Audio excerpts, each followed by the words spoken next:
old adage, better late than never, certainly applies to your Rangers. Their run of 11 wins in 12 games has been a great ride. With one series remaining, they can finish off the season with plenty of positives to contemplate during the offseason. The Oakland A's are hoping better late than never applies to their securing a playoff spot. A virtual lock to win the division in July, the A's are limping to the finish line and still don't have a wild card berth in hand. The Rangers look to block the A's road to the postseason when the final series of the year starts next.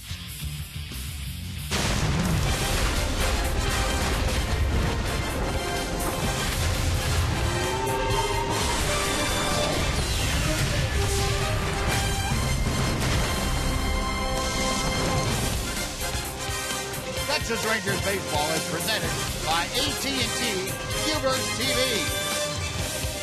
A nice crowd filing into Globe Life Park in Arlington this Thursday night of Rangers baseball, beginning the final series of 2014. Tonight is Game 1 with the Rangers taking on the Oakland Athletics. And welcome in, everyone, along with Tom Green, Steve Busby. Glad you could join us this Thursday night. Rangers trying to make it 5 in a row overall and 7 in a row here at home. And they have been on quite a roll. And they turn to their senior member tonight of that starting rotation. That's Colby Lewis. It is Colby Lewis. And, you know, Buzz, after years of pitching with that painful hip, he had the surgery, the pain went away. It took him quite a while to actually get used to pitching healthy again. He was feeling great early in the season, wasn't getting the results he wanted, but gradually he did. And you could see how dramatic it was. Before the All-Star break, he was 1-5. His ERA was over 8. Opponents were hitting close to 400 against him. Since the All-Star break, it's dramatically turned around. Opponents are only hitting in the 230s. His ERA has dropped below 4. He's feeling better and better. And as you've said a couple of times, Buzz, he's getting comfortable in his new body. Yeah, and he's establishing himself, I think, too, as one of the aces of the staff. Maybe not the ace, but certainly right there at the top, along with Yu Darvish and now Derek Holland. So it looks good going into 2015 about having Colby Lewis pitching and healthy again for the Rangers. Well, the Rangers try to get off on the right foot here against Oakland. They lead the season series and look to sew up a season series win. Starting lineup, first pitch right after this.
Texas Rangers baseball on Fox Sports Southwest is brought to you by your Texas Ford dealers. The Ford Summer Spectacular Sales Event, now playing at a Ford dealer near you. By AT&T UVerse TV. Find out what's possible with AT&T. Call 1-800-PIC-ATT, mobilizing your world. And by Southwest Airlines. Without a heart, it's just a machine. And another very comfortable evening here. Temperatures in the low 80s at Globe Life Park in Arlington. Colby Lewis taking the hill for the last time this year. And before we get things underway here tonight, let's sit down and check in with Emily Jones. Em? Yeah, Buzz, as you well know, the Rangers playing some pretty good baseball of late. Winners of 11 of their last 12. When you asked Tim Bogart what the key has been, he always says starting pitching. And tonight's starting pitcher, Colby Lewis, says it's just a matter of all of these guys feeding off of each other. When we have a good start, the next guy wants to go out there and do the same. You know, it doesn't feel like there's any pressure to, if we have a bad game, then we got to go back out there and win, or somebody's got to step up. So when everybody kind of carries their own workload, then it's easy to go out and perform and have a good time. And we talk all the time about Adrian Beltre and the tone that he sets for this team as a whole. Colby Lewis definitely right alongside him as far as setting a good example for the younger guys in the clubhouse and truly setting a tone for this team for the entire season. I said it a little bit earlier. It has been a season-long statement made by Colby Lewis. Would be nice to see him go out on a high note here tonight, fellas. Yeah, that's a good point, Em. It sure would. It would be very fitting for all the hard work that Colby has put in, and the Rangers have backed him 100% in his endeavor to get back to the pinnacle of pitching. Now we'll take a look at the A's lineup that he will face tonight. Coco Crisp leads off. Josh Reddick plays right field and bats second. Josh Donaldson is at third. Adam Dunn is cleaning things up. He's the DH. Brandon Moss in left field. Stephen Vogt gets the start at first. Jed Lowry is at short.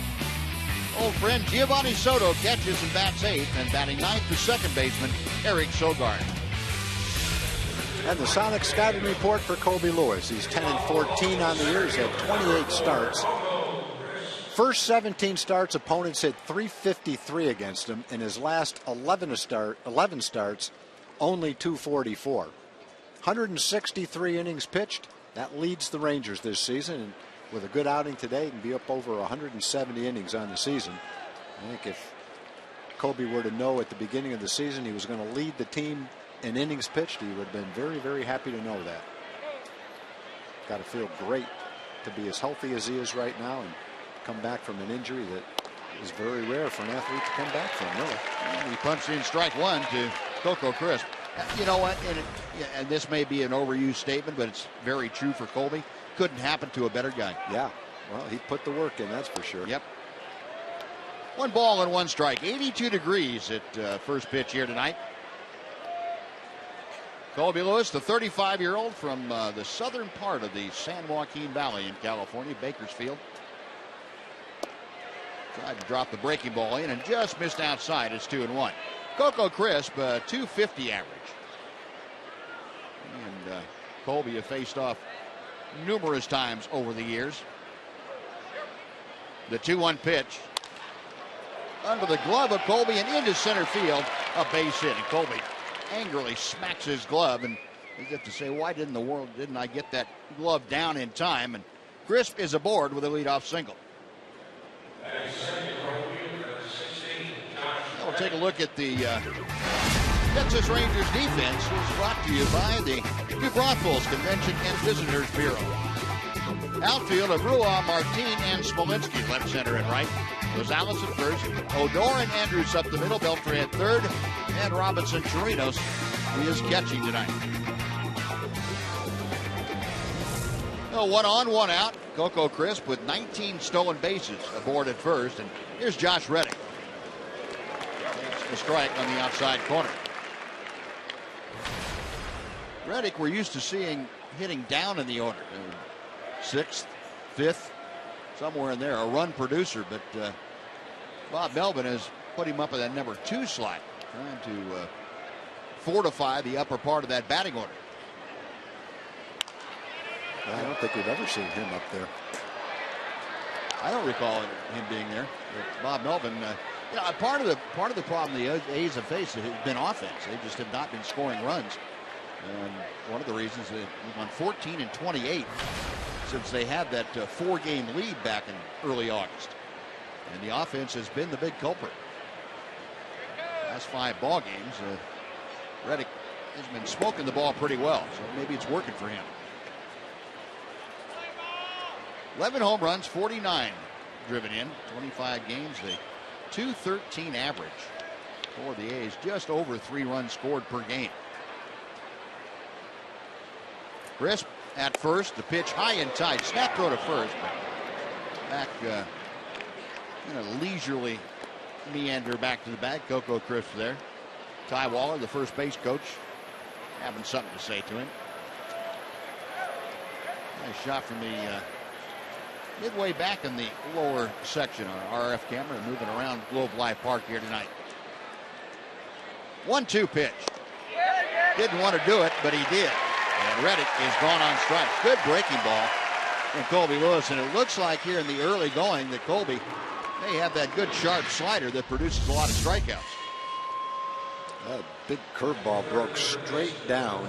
Looks like a good pitch to hit, but as hard as he tried to stop his swing, he wasn't able to do it. He was walking off before the umpire called that strike 3. He knew he'd swung at it. Oh, 1 out to bring up Josh Donaldson. Donaldson, the team leader, there was 28 home runs, 97 RBI, and a new career high for Donaldson.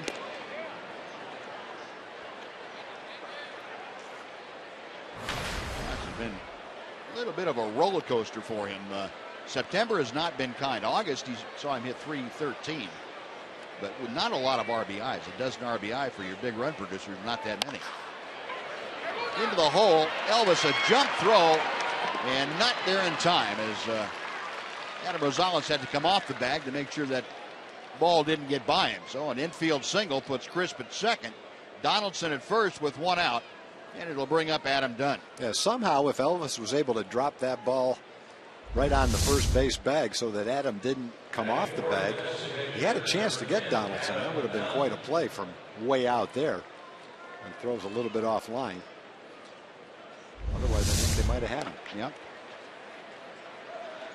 Not that easy to go that far to your right, jump up in the air, and throw it accurately across the diamond. Yeah, that's about a 150-foot throw or so. Yeah, that's why it's a base hit. So 2 aboard, 1 out, Adam Dunn, the DH. Big slugger acquired in the latter stages of August by the Athletics to try and shore up the middle of that order. First ball swinging, it's out of play to the left. No balls and a strike. Dunn for the year, a .222 average with 22 home runs, 62 driven in. 3 out of 12 in his career against Colby Lewis. Dunn in an A's uniform has hit .231 with 2 of his 22 round triples. Colby, a check of the runners. The 0-1. 0-2. A series that the Rangers and A's played out at Odotco Coliseum about 10 days ago. We saw Adam Dunn sporadically, and he really had trouble catching up with the fastball in that series. Yeah, he swung and missed at a lot of belt-high fastballs, that's for sure. Just like the last one. Yep.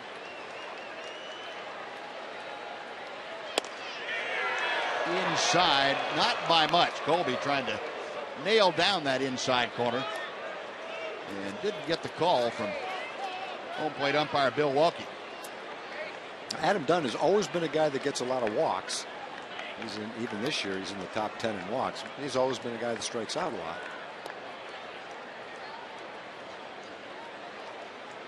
And he's always been a guy that can launch some long home runs, too. 1998th career game. Most among active players who had not participated in the playoffs. 1-2 pitch, got him swinging. That breaking ball down and into the left-hander, and that's his strikeout number 2. Now with 2 away, Brandon Moss will come up. That looked like a slider. Sharp breaking, well located, right down on the inside part of the plate. As Dunn swings right over the top of it.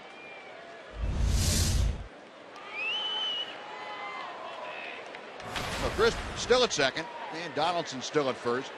Brandon Moss, a .237 average. 2 for 7 in his career against Colby Lewis.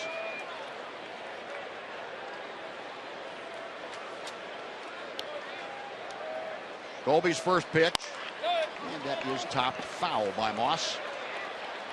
0-1 the count. Boy, Moss really struggling since the All-Star break. Got off to a pretty good start this year with the A's. He had 268 prior to the All-Star break. 21 home runs, 66 RBI, and that was just in 89 games. But since then, the numbers have gone south. 1-1. Hitting 167 in September. Hit 169 in August. Now, overall, since the break, he's hitting 179. Just 4 home runs, 15 driven in 54 games. 1-1 pitch. Fouled straight back. And you put Moss back in the middle of the order, and we talked about this during the trip out to Oakland, that without Yoenis Cespedes in the middle of that order, you have a lot of guys that had to shift around one spot in the batting order. It may not seem like much, but all of a sudden guys are trying to do a little more than they're accustomed to having to do. Yeah, there's a different mentality when you're hitting fifth and then move up to hit fourth. That's for sure. How about that? Colby Lewis, 3 punch-outs in the inning. Works around a couple of singles. The A's strand 2. We finished a half inning at Globe Life Park. A's nothing. Rangers coming up.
Keeps them off the scoreboard in the first inning. Rangers come to bat now, and we'll take a look at their lineup. They will face Jason Hamill, brought to you by Southwest Airlines. Leonis Martin again in that leadoff spot. He's playing in center field. Elvis Andrews follows. Then it's the second baseman, Rougned Odor. Adrian Beltre batting cleanup. Jake Smolinski in right. Ryan Rua in left. Robinson Chirinos again behind the plate. 8-game hitting streak, the longest of his career. Luis Sardinas is the DH, and the first baseman bats ninth. It's Adam Rosales. Sonic scouting report for right-hander Jason Hamill. Nice season overall. 10-11, a nice ERA of 3.54. He came over to the A's from the Cubs, along with Jeff Samardzija. The A's traded some really good young prospects to get those two guys. 12 games with the A's. Overall, it hasn't gone that great because it started so poorly.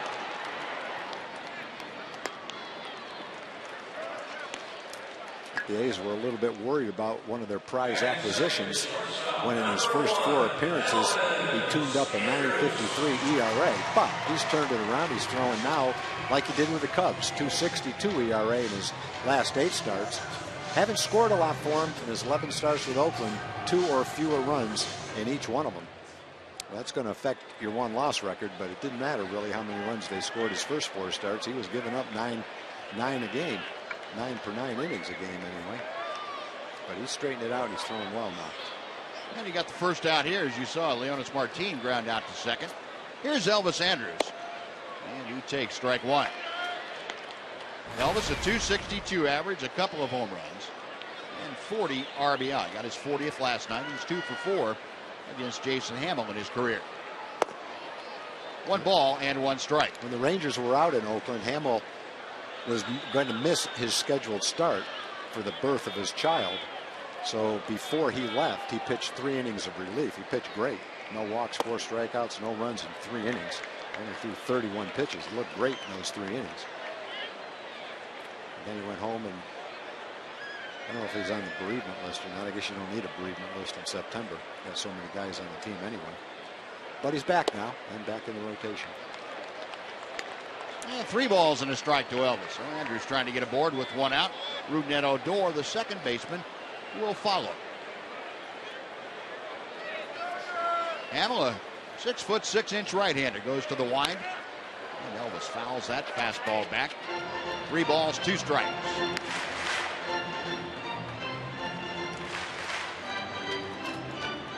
One thing that has plagued Hamill as an A, and I would imagine especially in his first 4 starts, is the long ball. He's given up 13 home runs in 61 innings with Oakland. He only gave up 10 in 108 innings with the Cubs. And Elvis pops one up, shallow right field. Sogard, the second baseman, going out, making the call on the catch for out number 2. And we'll take a look at the rest of the A's defense tonight, brought to you by Progressive. Outfield of Moss, Crisp, and Reddick, left, center, and right. Infield of Vogt at first. You saw Sogard, the second baseman. Lowry at short, Donaldson at third, and Giovanni Soto is catching for Jason Hamill. You know, the other interesting thing, Buzz, Ray Fosse before the game told us that Jason and his wife gave birth to a new daughter, and they named her Colby. Yeah. So his brand new daughter is named Colby, and he's facing Colby Lewis tonight. There's Glenn Kuiper and Ray Fosse. Ray on the left, all-star catcher with the Indians, and then with the A's. And Odor rolls over on one, and it's going to be a relatively quick and easy 10-pitch first inning for Jason Hamill. 3 up, 3 down. We're moving on to the second. Rangers nothing, A's nothing on Fox Sports Southwest.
Stephen Vogt, the number 6 hitter, will lead things off against Colby Lewis.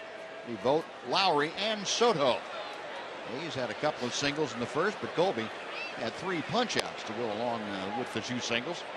And he misses outside for ball 1 to Vogt. Vogt, a .285 average, 9 home runs, 34 driven in. Only 3 at-bats against Colby Lewis, and Voda's yet to solve him.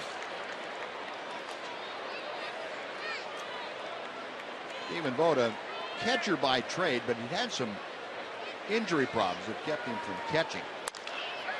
Hits this ball well to center field. Backing up Leonys Martin, and just shy of the warning track. Leonys runs it down for out number 1. And before Jed Lowry steps in, let's welcome in Jim Knox. Jim? I appreciate it, Buzz. Nice night for baseball. We got some great Ranger fans rooting the Rangers on today. First timer right there. You bet. Community Corner this evening. Before the game, Papa John's Pizza presented the Texas Rangers Baseball Foundation a big check to go to their RBI program. That's reviving baseball in the inner city. To find out more about that and the Texas Rangers Baseball Foundation, log on to texasrangers.com/foundation. All right, let's go, guys. Let's go. Get fired up. Yeah, you got the little guy going too. Good job. Trying to figure out why he's clapping. Nothing happening out there that he can see. Right? Little lip line drive out to Elvis off the bat of Jed Lowry. That is out number 2.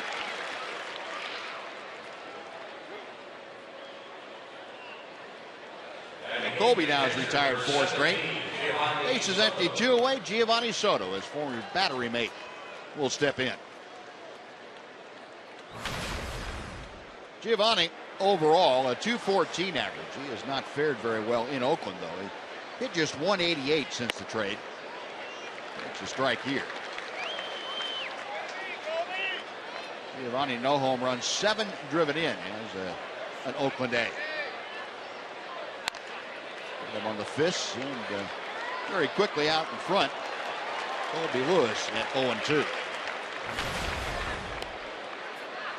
Last 8 ball games, Giovanni with 7 strikeouts in those 8 games and just 3 hits. Pretty well hit to center field. Martin going back, still going back on the track, leaps up and can't hold it. It was in his glove for a moment and came out. And Soto, after a turn at second, will hang on with a long double. He had to go a long way to get that ball, and then he had to contend with the wall in center field. It looked like he had it in his glove, and then it came out. This 0-2 pitch from Colby that got a little bit too much of the plate, and that hurt him in his last start against the Angels on a couple of occasions. And right off the top of his glove as he went into the wall. But with 2 outs, Colby can pitch around this. In his start against the Angels, Colby went 5 innings, gave up 9 hits and 7 earned runs, 3 home runs. And all 3 home runs were on fastballs that got too much of the plate. Colby said he felt good in that game. He just couldn't get the ball exactly where he wanted it. The Angels were swinging the bats that day. And Colby starts Sogard off with a good sharp slider for strike 1. Yeah, the Angels, when we saw them, were in a mode that they'd been playing so well for the better part of a month. They didn't miss many mistakes when they made them. 0-1 pitch to Sogard. And that's popped up. Luke Odor backing out, making the call in front of Jake Smolinski, makes the catch. And Colby Lewis does indeed work around that 2-out double. Soto left stranded. We played an inning and a half. We are scoreless in Arlington.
of our upcoming telecast, and that's all thanks to the good folks at AT&T.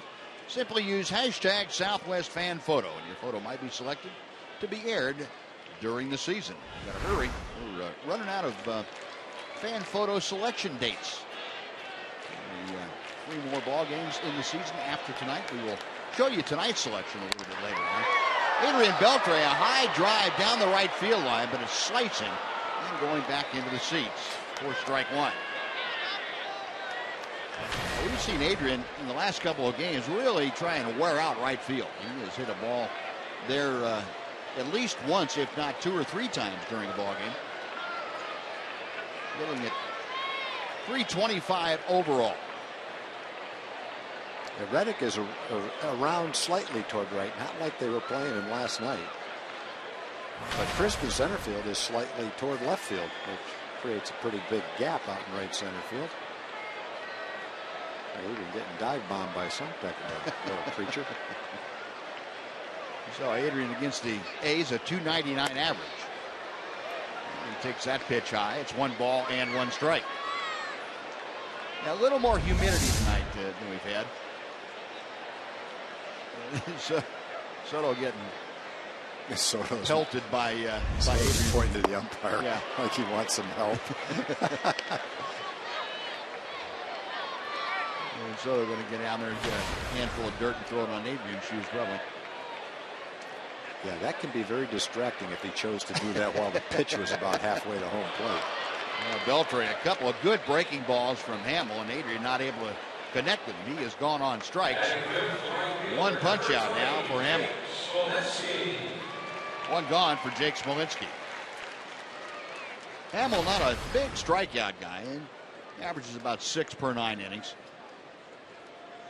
He's throwing well, though. He gets a lot of ground balls and keeps hitters off stride quite a bit. If you only give up 10 home runs in half a season pitching in Wrigley Field, you know you've been able to do something to keep the ball down a little bit or off the good part of the bat. No balls and a strike.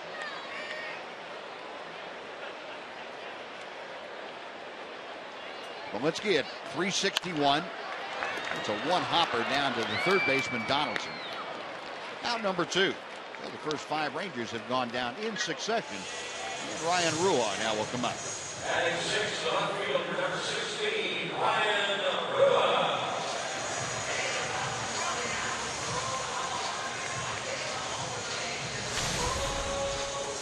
Ryan Rua, his second big league home run last night. A 3-run blast capped off a 4-run 7th inning for the Rangers. .315 average, 13 runs driven in. He has shown that he's starting to be very comfortable at the big league level. Well, he definitely looks comfortable at the plate right now. He mentioned about a week ago that he's swinging the bat well, hadn't hit his first home run, then he hit a game winner and hit another one. So he's shown that he can put a charge in it, and he can drive the ball and make some pretty good contact. He's been up not 100 times, but 92 times, and only struck out 15 times. That's not a lot of strikeouts for a young player getting his first taste of the big leagues, and seeing some pretty good pitching too, playing a lot of contenders in September. And you saw that figure, .393 over his last 15 ball games. That's doing some pretty heavy lifting. Last night, 3 RBI on that 1 swing of the bat. That's a career high for Ryan. 0-2. Just missing with that breaking ball.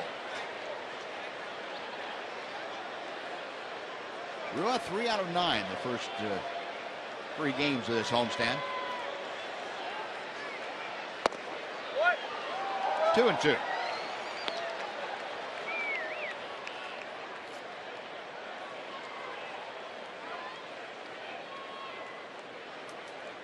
Rangers still looking for their first base runner tonight.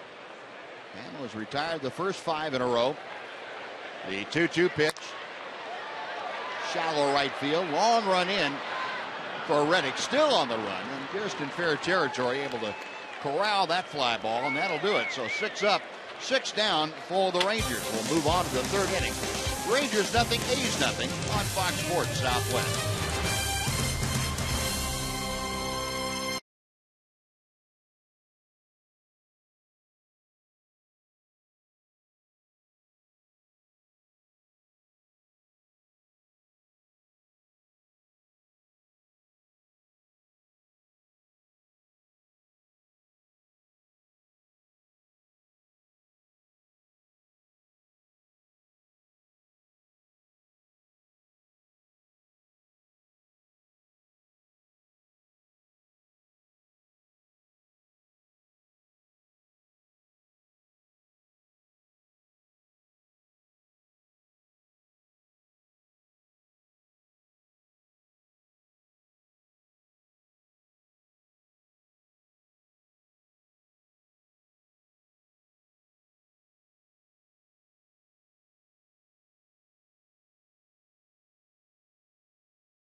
It's our distinct pleasure now to welcome into the booth one of the greatest hitters that I ever saw. And I learned from the business end of that bat that Al Oliver could really smoke a baseball. And he's certainly, Al, great to see you. Man, I'll tell you what, it's been 20 years. I mean, the last time I was in this ballpark was when they first opened it up. Was it really? Last time I've been inside. Great ballpark. Great fans. It's unfortunate they've had an off season, but, you know, as we know, that's part of the game. Part of the game. Yeah. Part of the game. And the fans have really been good about it. They've understood. You know, it's disappointing, certainly to everybody, but they've been pretty good about saying, okay, now next year we're going to get everybody healthy and back to it, and we'll be out here supporting you. What always amazes me about the Ranger fans, they do not boo their players. Not very often. No. You've got to do something really. You got to loaf to get It's the player's fault. Yeah. You're exactly right. Yeah. Well, Scoop, you've written a book. Tell us about your book. Well, the book is Life's a Hit, Don't Strike Out. And what it's about is my life from birth up to today. All the adversities I've gone through in my life. I decided just to go ahead and set the record straight, because a lot of times people get the base hit. A lot of times people get the wrong perception of an individual. But, you know, in life, we never know a person. We know of a person. Right. And so I decided just to go ahead and just set the record straight, let them know basically the adversities I've gone through. I lose my parents when I was young, and the fact that, you know, with all the trades and all, and just, you know, the changing of positions, but I was still able to go through them and be productive. And that's the reason why I wrote the book. Just let them know about the human side of Al Oliver and the spiritual side. Great. It's the spiritual side that really kept me together all those years. That's going to be fascinating. I know that you have a foundation back in your hometown in Ohio. Yes, back in Portsmouth, Ohio. And reading this book, I hope that the parents and young people read this book. And out of this book, I hope you can fight off any adversity if you have the faith. Continue to have a positive attitude.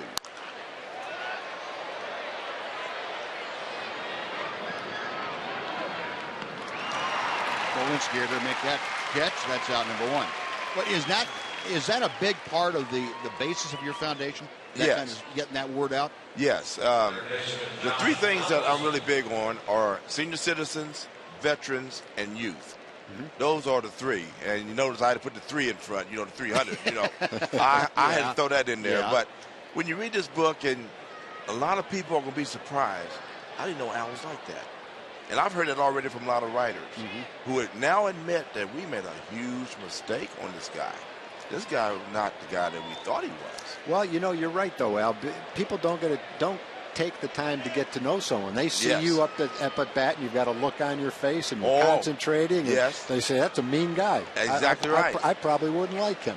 Right, exactly. And I think that happened early in my career. I think the thing that really started was my first year and a half in Pittsburgh.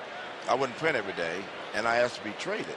But I didn't think anything was wrong with that. Because, I mean, every player wants to play. Sure. But they took it and ran with it to the negative rather than the positive. Now, you're going to be signing books out here at the ballpark the next couple of days, right? I will be in the gift shop beginning at 4 o'clock on Friday and Saturday. So hopefully, Al's Pals shows up. And there you go. And it's a real good book to read. It's an easy read. As you know, I'm not a Rhodes Scholar, so it has to be an easy book to read. Well, you're in the right group then. We can. Well, Well, most of us are going to be reading your book, aren't Rhodes Scholars either. So thanks for coming down to our level too. Well, you guys have done a great job. From time to time, I do get Ranger games back in Ohio. Thank you, Al. You know, when we think back to the last 30 or 40 years, and you start to think of Ranger players and players around baseball who hit the ball hard on a consistent basis. We bring up Julio Franco, but on a day in, day out basis, I don't know that there's ever a guy that hit more line drives than you did. A lot of them fell in for you to hit 300, but a lot of them were caught too.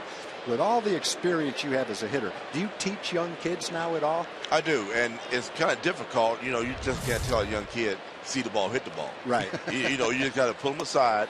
But I'm more of a mental type of teacher.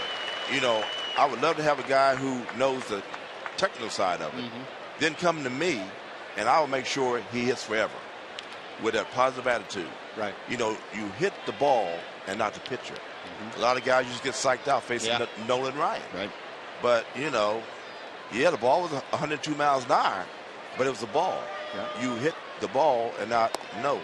Sure. And that was always my attitude, even in Little League. Right. So I brought that same attitude all the way up to the big leagues. Now, were you a natural hitter and you hit from day one, or did you have a mentor and a coach that helped make you the hitter you became? From day one. From day one. You were just a hitter. It was a gift. God gave me that gift to hit a ball. And one thing about it is I never took it for granted. See, that's the key. You see so many guys come up in the major leagues who are great hitters.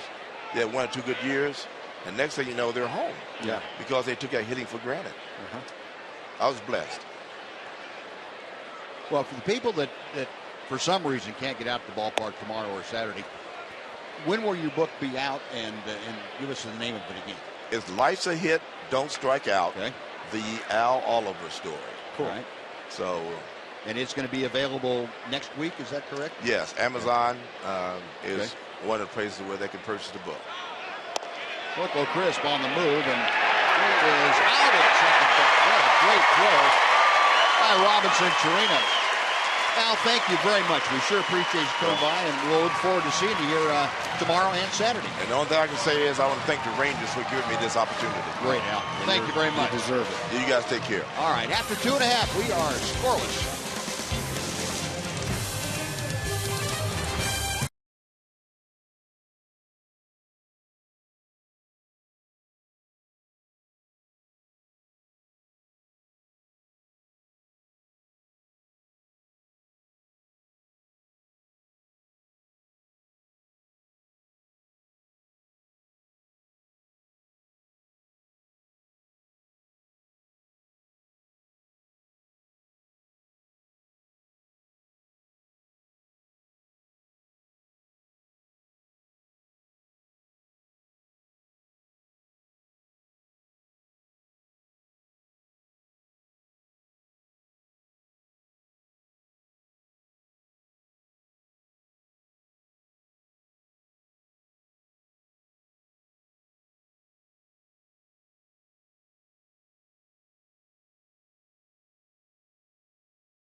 guy who made that throw to end the top of the third inning, Robinson Chirinos.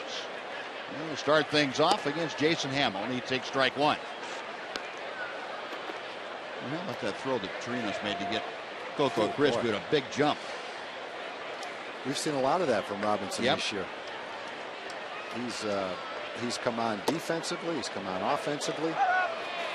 He's had a nice season. He's established himself as a very solid major league player.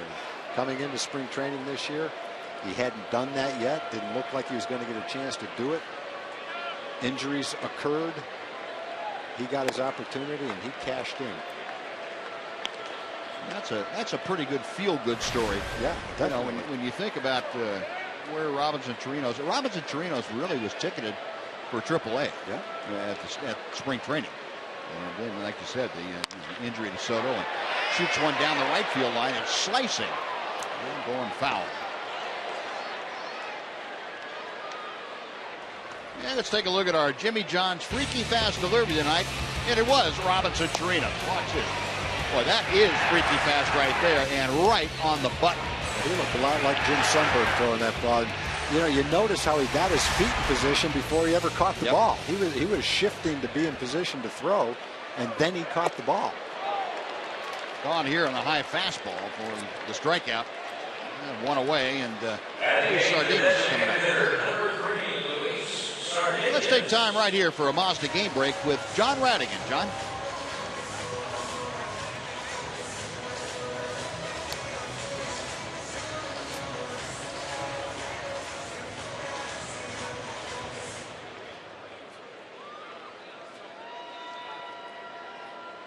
All right, John, thank you.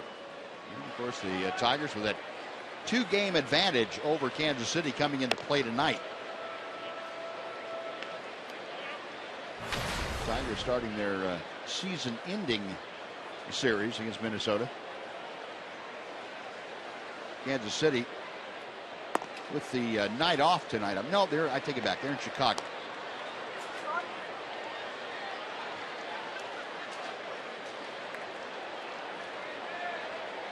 Seattle has already won, so they picked up a half game on both Kansas City and Oakland in the wild card. They still trail by 2.5. Just looking at Al Oliver's statistics after he came to the Rangers. Al came to the Rangers when he was 31 years old and played here for 4 years. Hit .324, .323, .319, and .309. Then he went to Montreal and hit .330.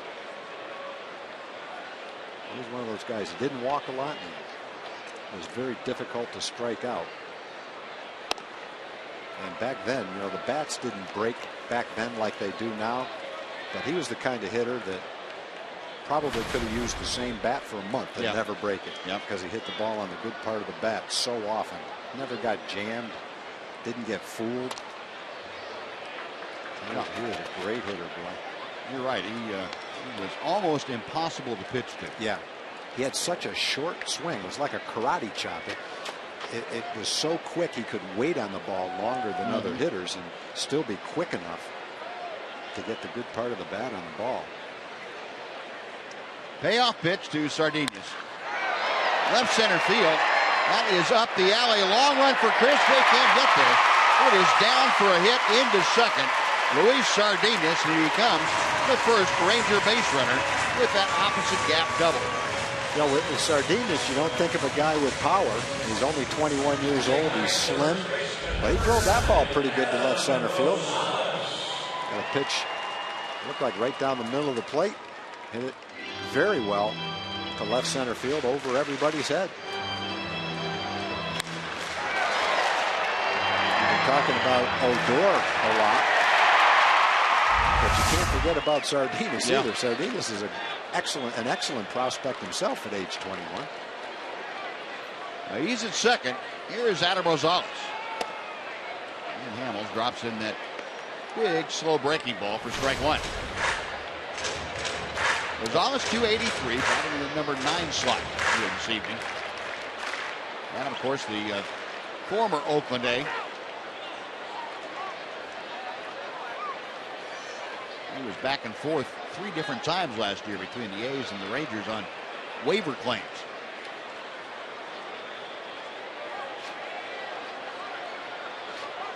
Hamill set for the 0-1. Well, this is probably going to cost Adam a bat. Yeah, maybe not. 0-2. Against the A's this year in 5 games. Thomas 6 for 17 with a home run, 353 average.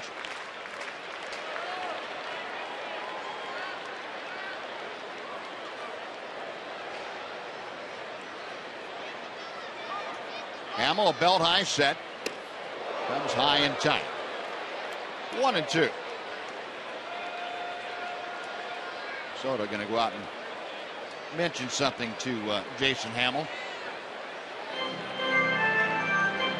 Gonzalez going back to the beginning of August is at 289. Very, very consistent. Ranger August player of the month. He hit 352. And he has been well, I'm not going to say a surprise, but he's been a pleasant revelation. Let's put it that way. Done a great job getting an opportunity to play a lot. He's gone on strikes here as Hamill went up the ladder. Gets his 3rd strikeout. Well, Hamill's got good off-speed pitches, very good curveball. He's also got a little juice on his fastball, too. When he throws that high fastball, he can get it up there at 93, 94 miles an hour. And that combination, when he's on, the high fastball and that sharp breaking curveball that breaks downward, is a pretty tough combination. That takes the Rangers back to the top of the order for Leonys Martin, who grounded out to second in the 1st. Oh, that one fooled him, I guess. Tricked the catcher on that one. Fooled Giovanni Soto. Somehow Giovanni caught that ball, though. Giovanni's taking a little time walking back out there, letting his heart get down out of his throat. Yeah, he looked like he was reaching for a breaking ball down and in. Whoops. That's something not more out over the place. Straight changeup. Yeah, he made the correction and caught it, though. It's a good thing he got a changeup. Yeah, it was. I don't think he would have made the correction. No. Would have hit off the heel of his glove and gone back to the screen, probably. Now 1 ball and no strikes to Leonys. There's another off-speed pitch. That one finds the mark. It's 1-1.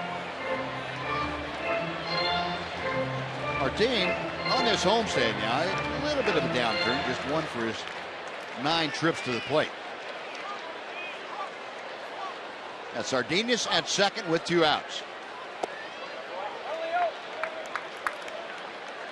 Take a look at tonight's Coors Light Cold Hard Fact, brought to you by Cross Brewed Coors Light. Leonys Martin, a career to high tying 11 assists in center field this season. The Rangers' record for assists by a center fielder is 18 by Mickey Rivers in 1980. 18. That's a lot of disbelief on the opposition's runners. Watch Mickey throw, and he had a terrible looking throwing motion. You got to say, he can't throw me out, and he did. I think Mickey did so well as charge the ball and make it a shorter throw. They're charging it, getting rid of it. Perfectly accurate, easy for the catcher to catch it. 90-mile-an-hour fastball to the plate. Throws out a fast runner with 2 outs on a ball that looked like it was a certain RBI single. And in Rangers history, you see Mickey Rivers there at the top. And Leonys Martin, the last 2 years, hit 11 each year. Juan Beniquez, a Gold Glover, 76. Odubin Dow, a #1 draft pick at 13. Mickey had 12 in 1981. Yeah, the year that Juan Beniquez threw all those runners out, he was terrific from center field too, throwing out guys. Threw out a number of runners at the plate.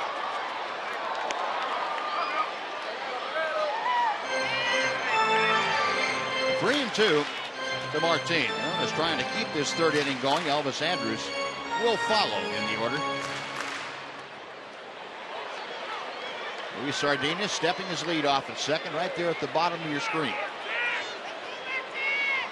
Now okays the sign. The right-hander sets. Payoff pitch. And we'll reset and try it again.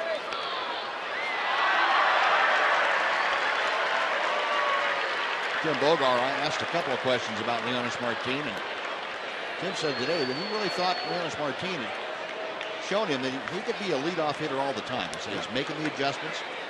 That doesn't mean he's perfect right now, but he's making the changes, and he's getting better. He's improving all the time. He sure has gotten better the last 6 weeks. Yep. So if that's a sign of things to come.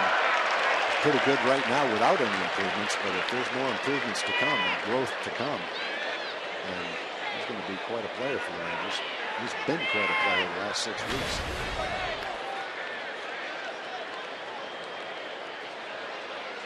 Jason Hamill having kind of a long inning this time. 24 pitches in this inning after combining for just 22 pitches in the first 2 innings.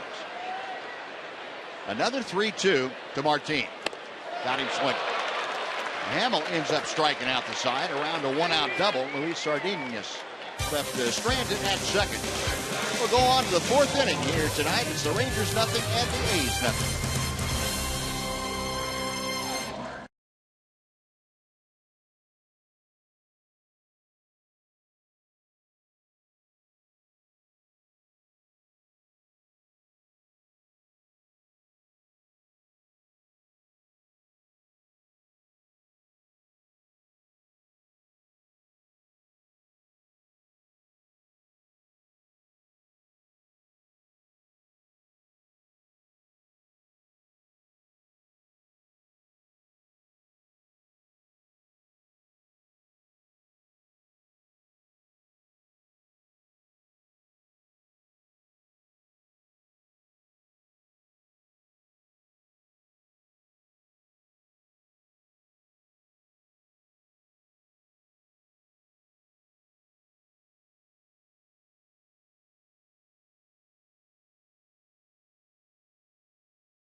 Texas Rangers baseball on Fox Sports Southwest. It's brought to you by Southwest Airlines and by the all-new Mazda 3.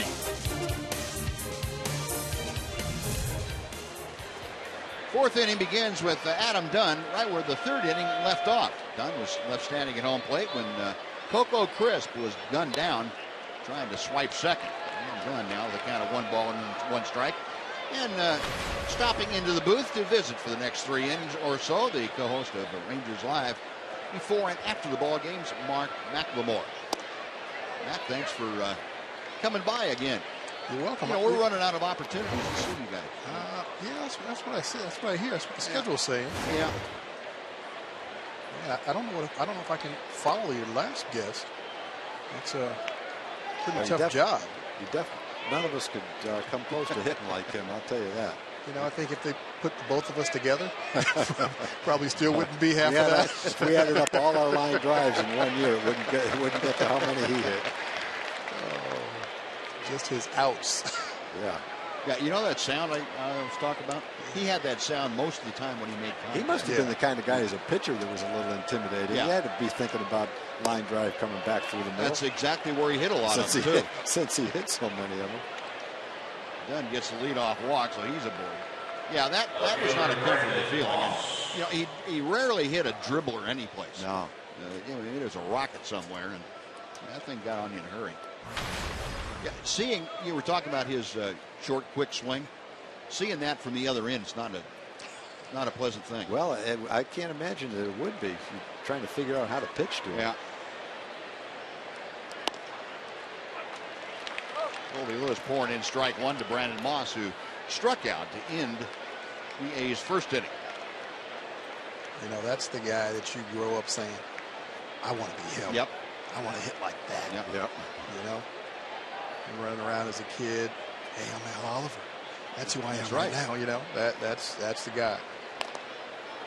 You know, when you think of two Rangers who hit the ball consistently hard every at bat, it seemed, Julio Franco would be one, and Al Oliver would be the other. And they had entirely different swings. Al choked up a little bit, didn't use the same size bat, and had that short, quick swing. Julio used a huge bat, had 2 fingers off the end of it, and had a huge swing. But they each, with different styles, hit the ball hard. One of the keys was they used the whole field. They hit a lot of line drives to the opposite field. Yeah, and Julio was the same kind of guy as far as not striking out a lot. He didn't strike out a lot. Didn't walk very much, but he sure didn't strike out much. He made, I don't know how he made contact swinging like that, but he did.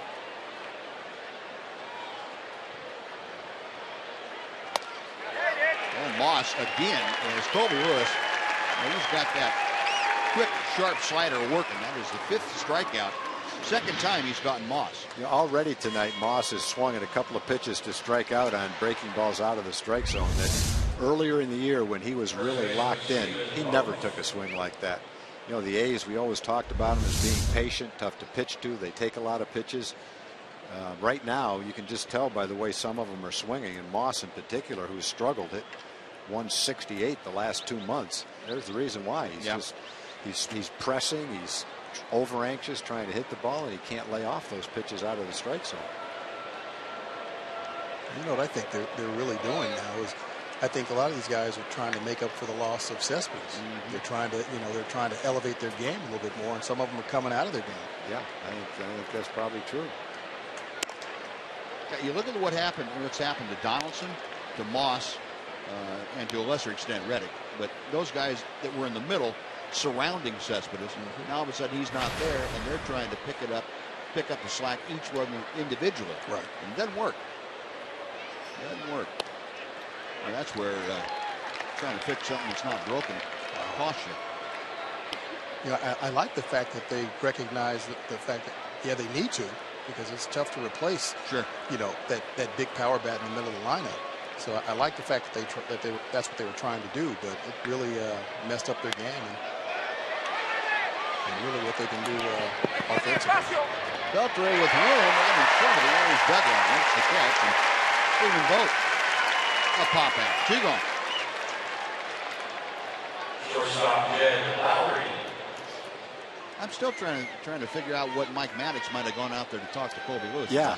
I didn't even notice I started talking. I didn't even notice he was out there till it was too late. Well, maybe he saw something he didn't like, thinking he might have, Must have been. Hurt himself or something. Must have been. You don't typically see that after a strikeout. Now 2 away, and Jed Lowry, who kind of got sawed off his first time. Colby going right back in there with strike 1. Slider.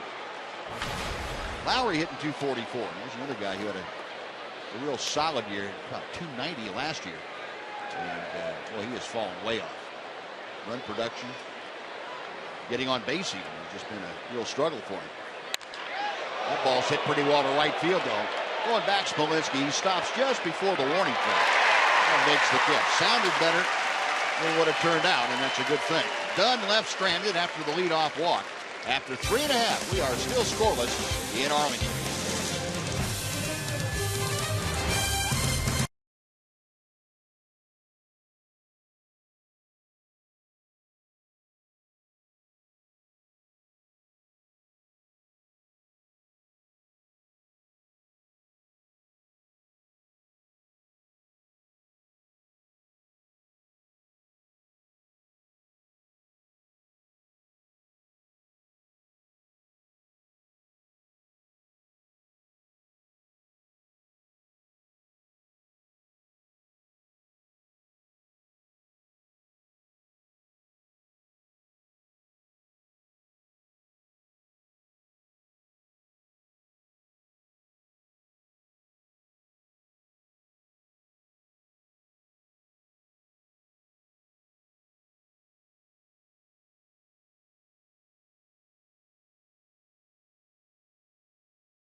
He turned just last month. And I tell you what, he was up and down the stands last year, so fired up about the Rangers. Brought a big group tonight from Mount Pleasant. And, Jim, you told me you're faster this year. You got a new pacemaker, so you're faster, right? All right, well, let's see it real quick, Jim. Let's go. Careful now, Jim, careful. So the whole section rooting Big Jim on, 98 years young. Whoa, Jim. Not bad, huh, Buzz and Tom? 98 years young, big Ranger fan out of Mount Pleasant. Way to go, Jim. And we got a shout out for who? Gloria Holt. It's her birthday today. 1, 2, 3. Happy birthday, Gloria. Happy birthday, Gloria. Way to go, Jim. Now let's win the ball game. Let's do it.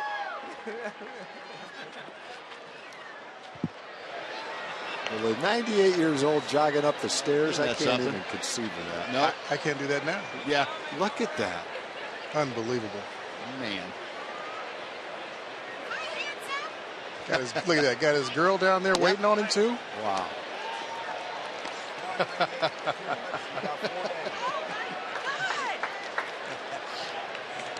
a blessed little boy. That's great. Knoxie should have asked him what his key to longevity and health is. I'd love to hear what he said. Asking her out for our date. Are you kidding me, Jim?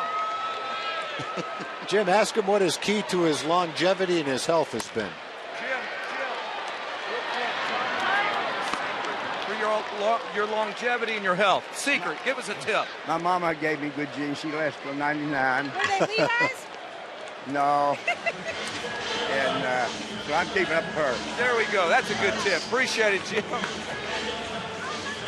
Yeah, he's also sharp. Yeah, he talks like he's about 70. He is. Man. Good genes. That's That's probably the answer. Who sells those jeans? One out. Here's Rougned Odor. And, Odor, of course, home run last night. Mac, I know you were watching it. Playing in last night's game, a double play that wasn't turned, that Rougned kind of made an awkward-looking play, and then he was talked to after the end of the inning. And Adrian Beltre got to him, and Steve Buechele talked to him a little bit. You know which one I'm talking about? I do. That double play came across the bag and was throwing on the run and running toward third base, as opposed to, getting there, planning, and then, making that throw from second base going toward first base. So what did he fail to do? Slow down when he got to the bag? Yeah, he could have slowed down and gotten to the bag. You see he's playing over just a little bit, not too far over. Elvis flips it to him, and instead of planning right there, he comes across. He doesn't realize he's got so much time. That runner's not there, so that runner's not going to be on top of him, and you've got a runner that can get down the line a little bit. So he had plenty of time to turn that double play. His timing was just off, and I think part of it was the fact that he didn't really know the runner, the speed of the runner at first base. That's part of it, because you know how much time you have before that runner gets there. That runner's not even close. He slides way before the bag, doesn't even get to the bag.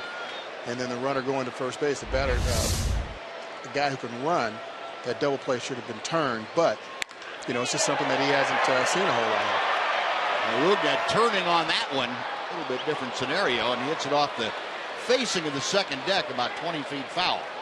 We've seen him hit a ball into the visitors' bullpen 400 feet, and that pitch was up and in, a good fastball, and he turned on that thing and hit it off the facing of the second deck out there in right field. Watch this pitch. That's up and in, barely. I don't think it's even a strike, and he gets the good part of the bat on that ball. Man. And the next one, he breaks his bat and rolls one out to second. That is out number 2. Mac, we've all talked about this. I'll get that to you in just a second. Well, folks, the last chance to catch a post-game fireworks show is tomorrow night. That's our last Fireworks Friday. Following the game against the A's, the fans will be treated to a spectacular fireworks show. That's thanks to the folks at Big Green Egg and Capital Distributing. $15 tickets in the upper reserve seating sections are available. Just go to TexasRangers.com/specials and use the coupon code Fireworks.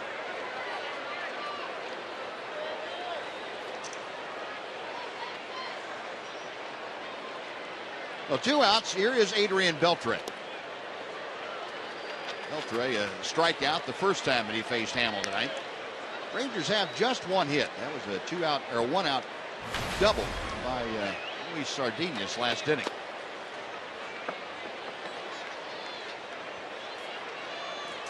Adrian entering play tonight for 4th in the American League with that .325 mark. And finds himself even in the count here, or down in the count at 1 ball and 2 strikes.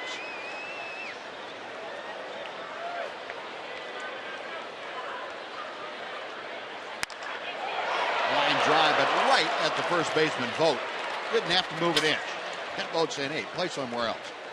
Well, Rangers gone in order, and we have finished 4 complete at Globe Life Park.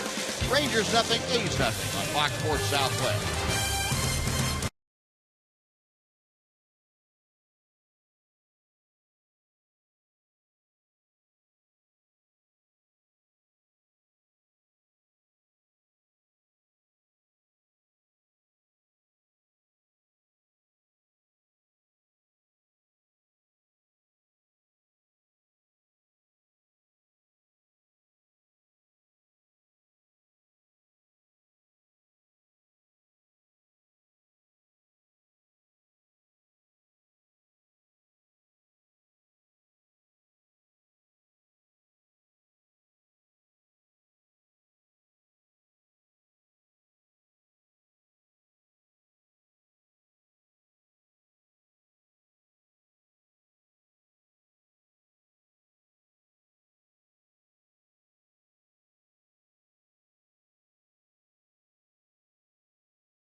Here on Fox Sports Southwest, where it's not about the score, it's about the experience. A nice Thursday night crowd here, seeing a very well-pitched, well-played game through the first 4 innings, no score. Giovanni Soto leading off for the A's here in inning number 5. And fouls off the next Kobe Lewis pitch. 1 ball and 1 strike. Soto doubled to deep center field, just to the right of dead center, off the glove of Leonis Martin with 2 outs in the second. But Colby Lewis able to keep him stranded right there. Foul tipped into and out of the glove of Robinson Chirinos. 1 ball, 2 strikes. Yeah, Giovanni saw 3 fastballs the last time up, a couple of strikes, and then the 0-2 pitch, he hit the double. This time, not seeing fastballs. Not quite the same swing with those first 2 breaking balls. Giovanni asking Robinson Chirinos if he was okay, and apparently he got an affirmative answer. Well, you saw a fastball there. A little different after a couple of breaking balls, though. Right in the knuckles. The 1 gone. That's what you call setting a hitter up. That sure was. Getting it done.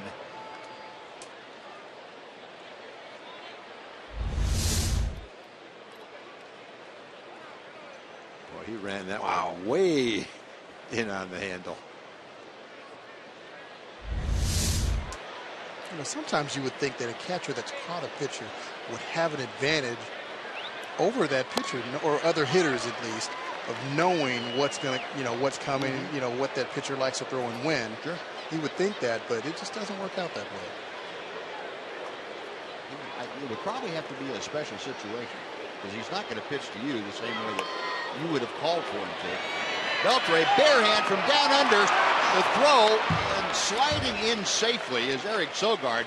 with a bunt hit, but Beltre, that's incredible to make that play even that close. A pretty agile play by Sogard, too. If he stands up, he might get tagged out. But he dives in and gets underneath the tag, got a base hit. Usually when he gets that ball in his hand, you're out. Just throws this one just a little high. Well, Sogard would have been out if he ran all the way.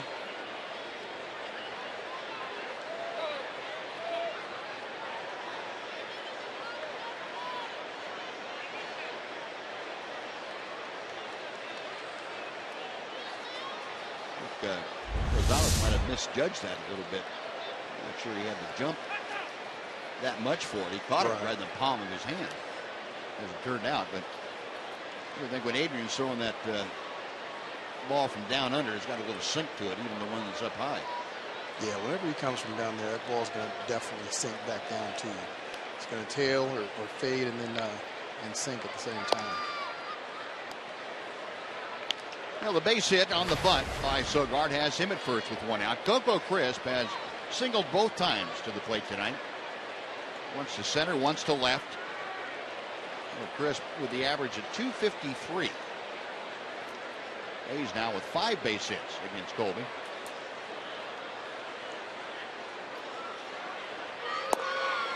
Breaking ball is low, 2-0. Crisp, the switch hitter, up there from the left side.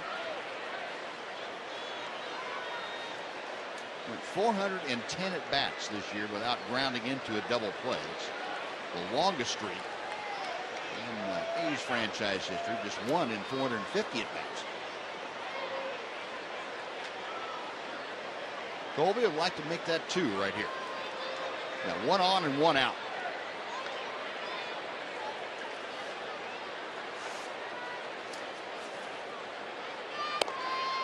And the pitch outside. 3 balls, no strikes. Colby now in danger of putting 2 runners aboard the first time since the first inning. Coco Crisp batting leadoff. He'll be followed by the right fielder, Josh Reddick.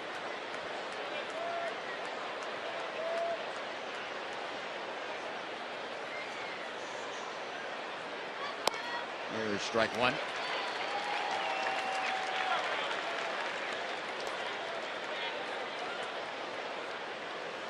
For Colby, 65 pitches, 44 strikes, 21 balls here tonight. Got Eric Sogard at first after the bunt single.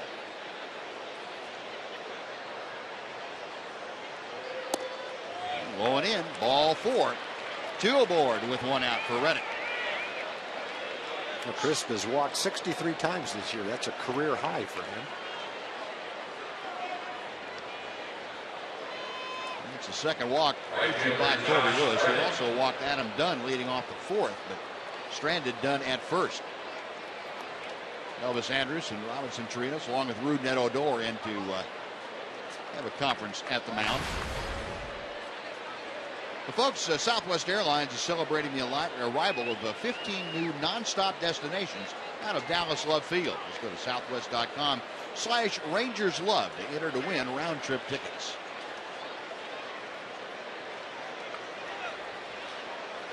Josh Reddick, a strikeout and a fly ball to right here this evening. 2 on with 1 out.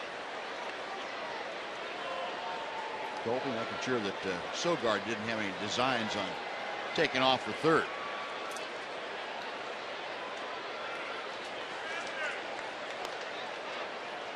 Lewis set.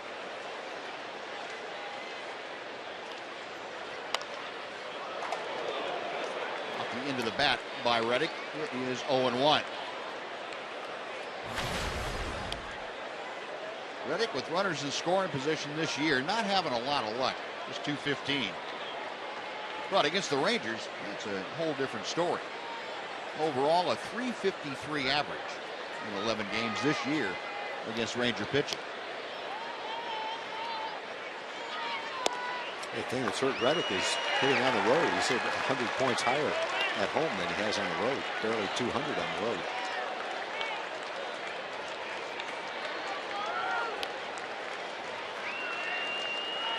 Colby jumping out in front of the count, 0-2. Quick check of second. Couldn't get ready to offer that pitch up above letter high.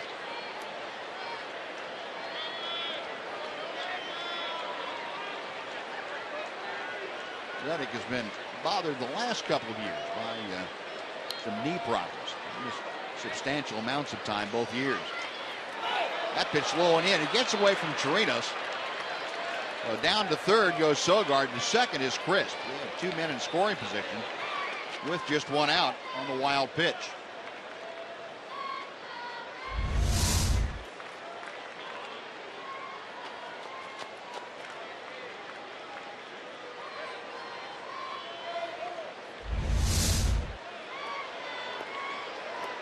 Well, the count moves to 2-2. Rangers now with just 1 out will bring the infield all the way in. Trying to cut off that run at the plate if they possibly can. Scoreless ball game, trying to keep it that way.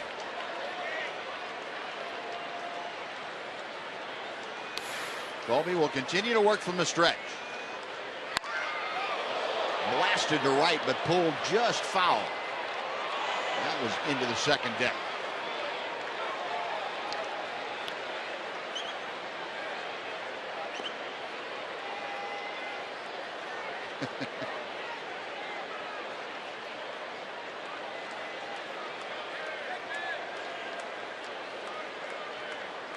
Colby with a new baseball, getting back on top of the mound and planting his foot in front of that pitching rubber.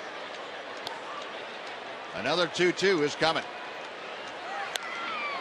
There's a little pop-up in foul territory. Beltre makes the grab. And Josh Reddick trying to break that bat over his helmet. He was disgusted as he walked back. Well, the ball he pulled foul and hit so hard was a changeup. And then Colby came back with a pitch in a similar location, but this time it was a fastball. And he gets it in there, jams him, ties him up, and a little soft pop-up ends that at bat for Reddick. Do it. Saw Bo Jackson do that. Break a bat in half right over his head.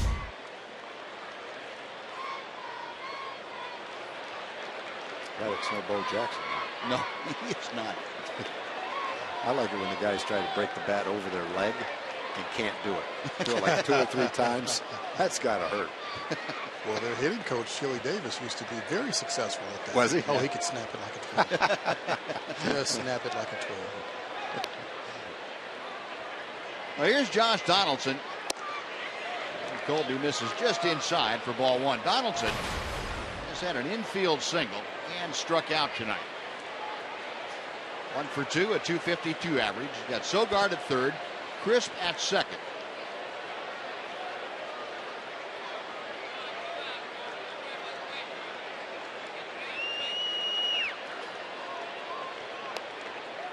Colby, a belt high set.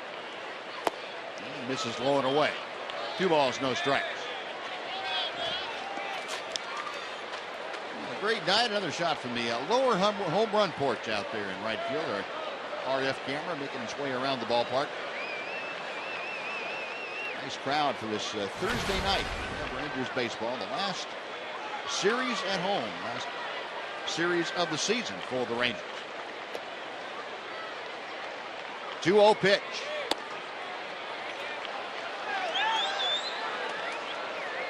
Well, Donaldson maybe a more dangerous hitter than Adam Dunn, the next hitter in the order.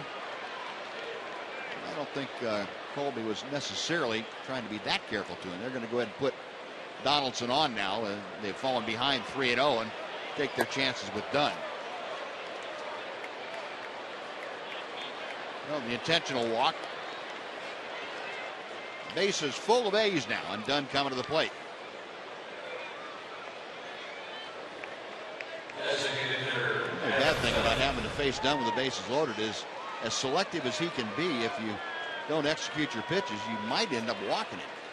And of course, one mistake over the plate, he can put a 4 on the board real fast. 12 grand slams in his career for Adam Dunn. First pitch from Lewis. Broken bat roller out to Adam Rosales, and all's well that ends well. Nice jam shot by Colby Lewis to get the out. A's leave him loaded in the 5th inning on a hit and a couple of walks. Halfway through the ball game, Rangers nothing, A's nothing.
As we play here at Globe Life Park in Arlington, and we've heard about all the young pitchers making strides, and Tom and Buzz talked about one of the bright spots of this season being Robinson Chirinos, and he's been key in the development of those young arms as well.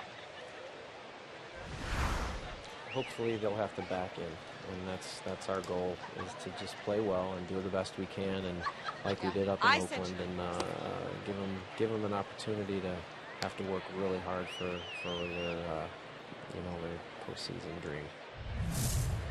So that's what Robinson Chirinos said earlier. Tim Bogart just now talked about wanting to make things difficult for the Oakland A's guys. Both of those statements, very true and very pertinent at this point in time, and I'll try to do my job a little bit better in the future. Em, you're fine. You are fine. I can see how you could get those guys mixed up. Yeah, they look a lot alike. Sound alike, too. Sound just alike, yes. Standing side by side down there in the dugout as you were speaking. Oh, all right, guys, back to you. Thanks, Em. Jake Smolinski starting off the Ranger 5th inning. 1-2 the count. Hamill back to him. Couldn't check his swing, and Smolinski gone on strike. Trying to check on that breaking ball, couldn't do it. And Hamill has his 5th strikeout of the night. We're talking about Hamill's first 4 starts with the A's. His ERA was over 9. He came over having pitched very well for the Cubs, but he's definitely straightened himself out since that slow start with the A's. Since that time, he's been throwing great. His 3 innings that he threw against the Rangers, the last time the Rangers were in Oakland, were excellent. No walks and 4 strikeouts in 3 innings. He's carried it over in today's game. Only giving up the double to Sardinus. That was it. No walks and 5 strikeouts now. He's got good stuff. Sneaky fastball, 93, 94, and good curveball. And Rua fouls the pitch back. That evens the count at 1-1. Ryan, a fly ball to right.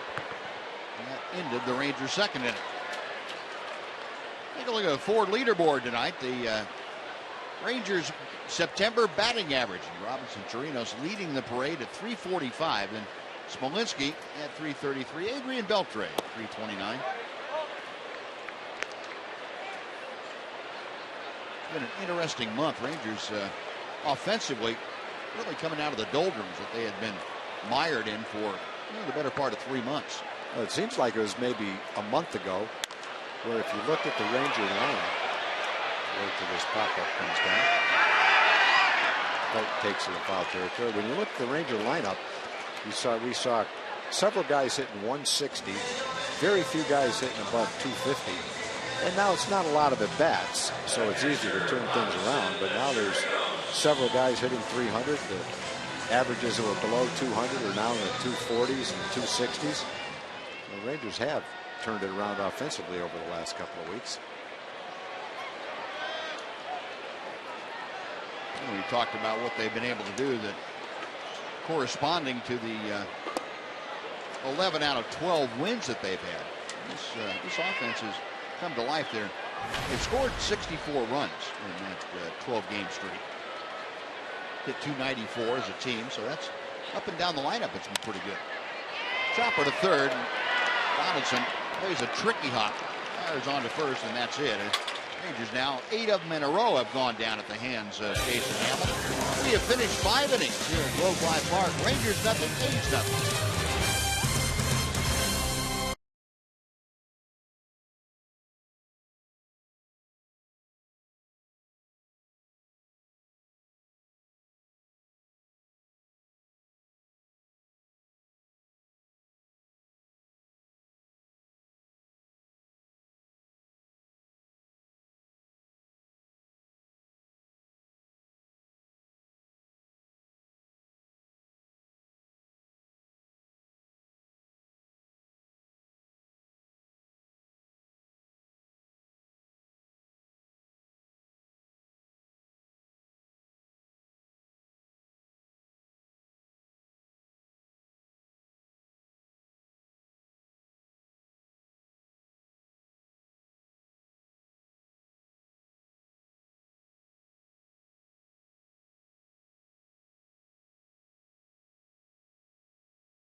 Pitching dominated game here tonight. Both Colby Lewis and Jason Hamel have been at the top of their game.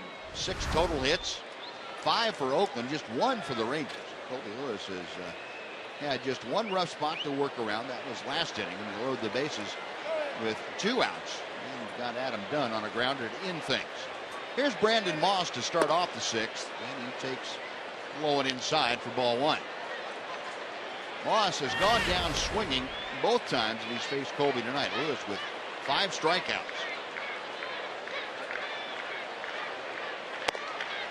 Changeup floats outside. 2 balls, no strikes.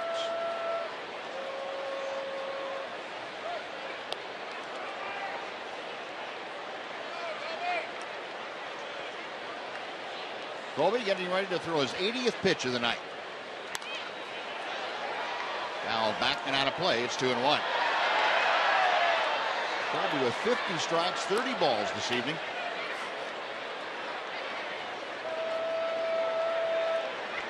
A very good job of getting ahead of Oakland hitters and being able to finish off most of them with good sharp breaking balls for the most part.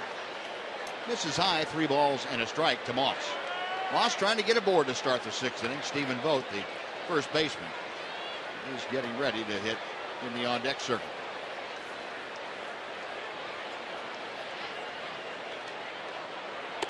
Ball 4. Colby, for the first time, missing pretty badly in an at-bat. Gives up the leadoff walk. That is the second leadoff walk in the last 3 innings. Let's take time right here for a Mazda game break with John Radigan. John?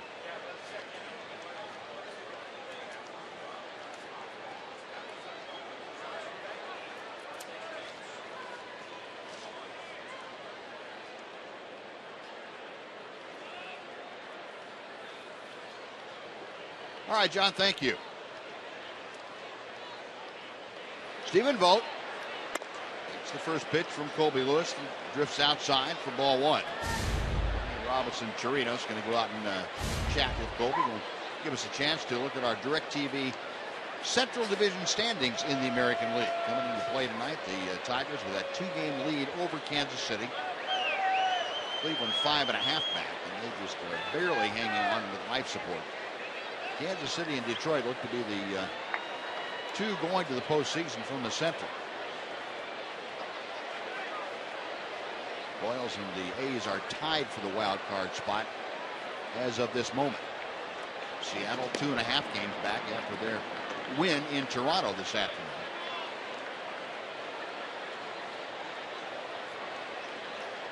One ball, no strikes, the count to Vogt.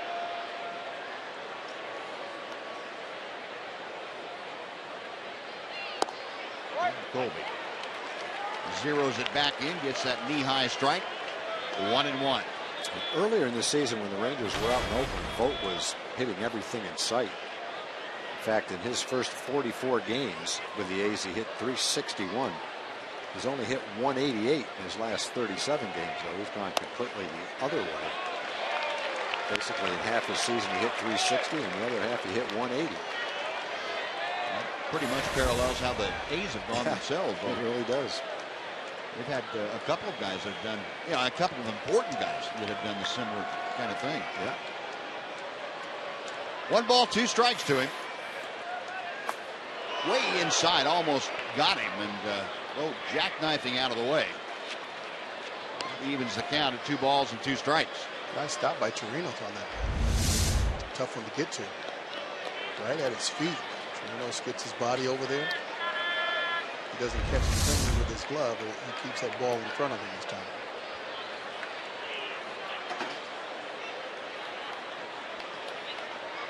And nobody out. The leadoff walker, Brandon Moss, at first.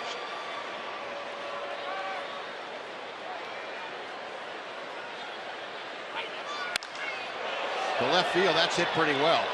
Moving back is Rua, backpedaling into the out-of-town scoreboard as he makes the catch. And back to first goes Brandon Moss. Vogt gave it a pretty good ride the opposite way. Ryan Rua looked like he had that ball the whole way. Makes a nice play going back there, and then he has to adjust right there at the end.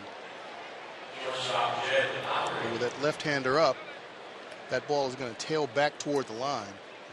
And Ruin was able to make that adjustment. The best part about all that, he knows exactly where that scoreboard is. So he didn't shy away from it.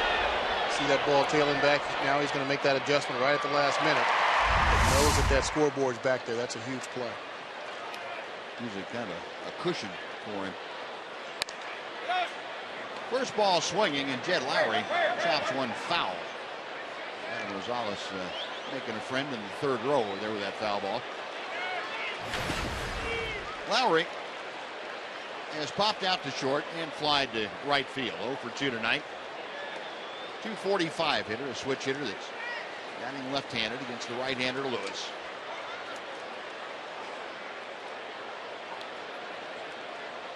Colby a check of first base.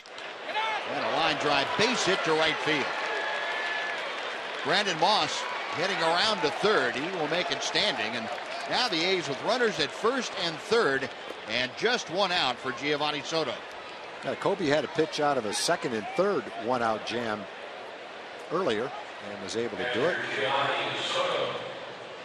Looking for that double play grounder right now. Colby's not really a ground ball pitcher, but maybe he'll get one.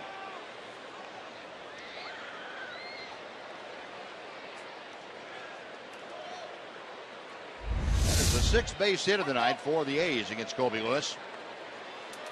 Giovanni Soto has one of those 6 hits. Second inning double with 2 outs to almost dead center field. Last time up, Colby worked him over pretty well and got a jam shot grounder to second. First pitch on the way. Giovanni, I think, looking fastball and didn't get it.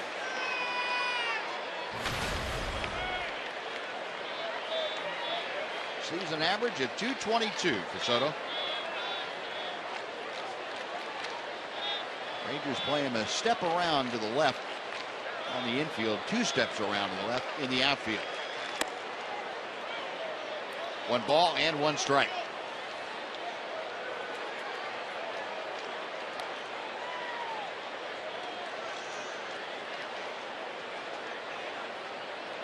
Colby trying to get that nice 2-hopper out to Elvis. That would work pretty well. Pitcher's best friend. Yep.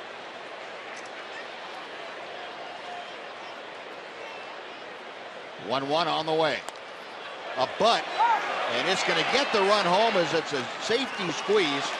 Coming down the line to score is Moss, and Giovanni Soto gets the RBI. The A's take a 1-0 lead.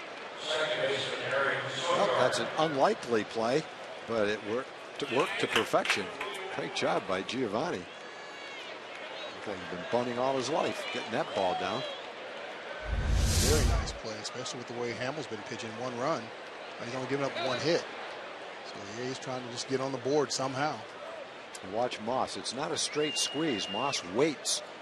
When he sees the ball down, he comes home. Colby looks, but knows there's no play at the plate, goes to first base. A's score first. Well, the A's push across a run. Now Eric Sogard up there, who bunted his way aboard last time. Got Jed Lowry at second with 2 outs here in the 6th inning. And Colby fires strike 1.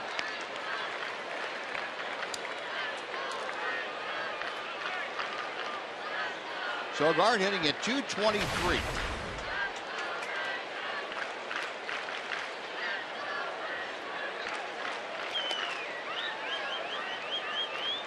Lewis back to the plate. And a ground ball out to Odor. On to first, and the A's are gone. But they take the lead. They get a run on a hit and a walk. And the safety squeeze by Soto. 5.5 in the books. 1-0 Oakland.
It's time for the Sonic Slam Inning, brought to you by Sonic.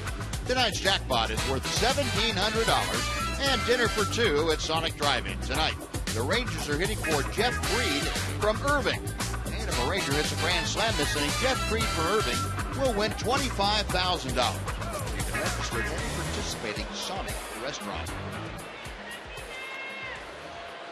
The Rangers use a slam or 2 here in this inning. They trail 1-0 now, and Luis Sardinez started things off by taking strike 1. Sardinez doubled to the gap in left center field his first time up. Average up to 270. Hamill drops that breaking ball a bit low. It's 1-1.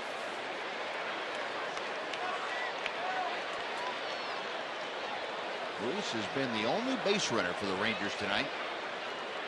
Hamill has been extremely good. 5 strikeouts. Just that one hit. He has retired the last 8 in a row.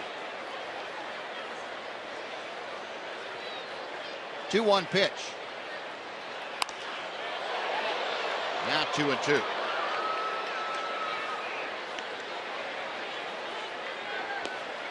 Mac, you're off to a little slow start tonight. Now, we didn't bring you up here just because you're just a pretty face. Because I'm good looking? That's not the reason? No. You need to get some offense out of it. Now you tell me. Now you tell me. There we go. No. Maybe not. Sounded good. Yeah, good. It did. So the guy was standing on the other end of it. Okay. Yeah, Sardini said 2 of the best at bats. Yeah, he hit that ball hard too. A key part of the A's rotation now are 3 guys they traded for. Samardzija and Hamill came over from the Cubs. John Lester came over from the Red Sox. All 3 of those guys will be in the postseason rotation if they get that far. Lester's set up to play the play-in game if the A's get to that game. Right now it looks like it would be them in Kansas City. In Kansas City, that could change depending on what happens the next 3 days. And that's why they got John Lester. They gave up Cespedes, and that may have hurt their offense, but they got John Lester to pitch big games in the postseason, and that would be a huge one. It's probably the biggest game of the postseason because without a win in that game, you don't even really get into the playoffs. Yeah. So that's a huge game, and they've got Lester to pitch it. Adam Rosales takes strike 2. It's 1-2 to him. Yeah, that's the only one-and-done game right off the bat. That's kind of important. Sonny Gray has been terrific for the A's, a homegrown product, youngster. He's already thrown 110 innings. So you guys think with the way both clubs, Oakland and the Tigers, have played since those big trades, you think looking back on it now that they would make those same trades? I think if I were Detroit, I would. I wouldn't if I were Oakland, personally. Yeah, the funny thing about those trades. Rosales gives one a ride to left center field. It is up the alley, but drifting back is Moss, and he makes the catch about halfway back on the warning track. And the wild card up to date for you. Mariners 2.5 back now. They're running out of time. Royals and Oakland tied at the moment, although Kansas City is trailing in their game and Oakland leading in this one. Mariners running out of time. They're going to be 3 behind one of them probably after the ball game's over. David Price has not pitched as well for the Tigers as he was for Tampa Bay. Hamill going to have to hurry, and not in time. You just don't have that much time with him running. He's gotten to the point where it doesn't have to be a great bunt for him to beat it out. Just don't bunt it right straight back to the pitcher. 17th bunt base hit of the year for Leonis Martin. That's the most in the American League. Just gets it down. Hamill, long guy. Just takes a long time to get to it, bend over, come back up and throw it. Yeah, he does. Not much he can do about that. Well, now Martin, second in infield hits overall to Jose Altuve. I think everybody's second to Altuve. Yeah, most you're right. Yeah. Leonis also with 29 stolen bases, and it's a prime spot for him to try and get number 30. Check swing foul. Getting back to that trade, I think the Tigers would probably say they would still take David Price just because they're counting on being in the postseason, and they would count on Price getting it together and being David Price in the postseason. That would be a big boost for them. But actually, Drew Smyly pitched better for Tampa Bay than Price has pitched for the Tigers. They've shut him down because of his innings, and Tampa Bay is not going anywhere. But from Tampa Bay's standpoint, knowing they were going to lose Price eventually, they're probably pretty happy to get Smyly the way he pitched for him.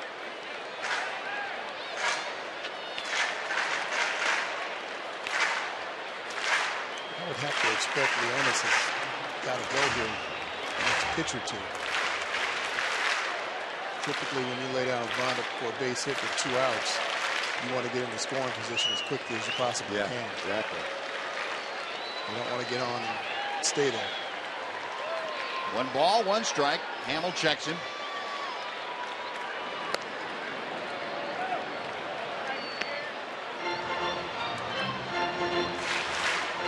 Leonis 29 out of 40. 73% success rate.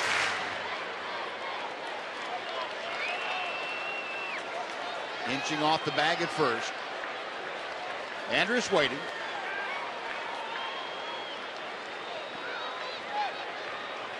There goes Martin. The pitch is a breaking ball. It's high. The throw is not in time. Number 30 for Leonis Martin.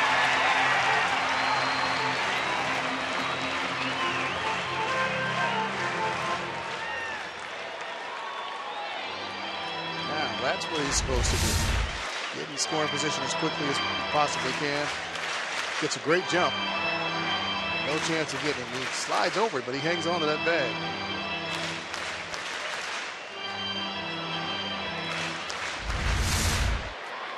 Well, in scoring position now, carrying the tying run in this ball game. Count of 1 ball and 2 strikes. Elvis Andrus trying to pick up Leonis Martin from second.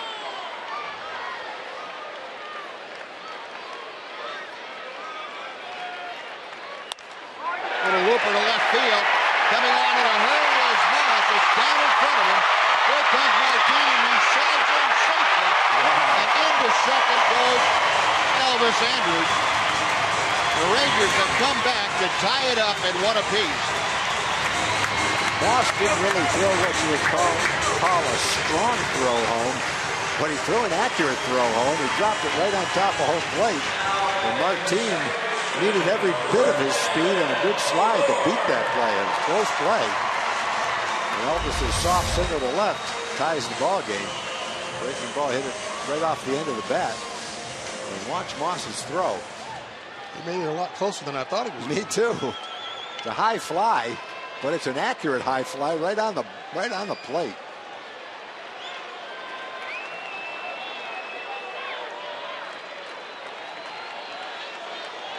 Boy, that was bang, bang for plays at the plate. I wasn't watching. Was Rudnett up there telling him to slide? Didn't see him. I was watching the slide and bang. Yeah, I was too. Well, Odor now with a chance to put the Rangers on top with a base hit.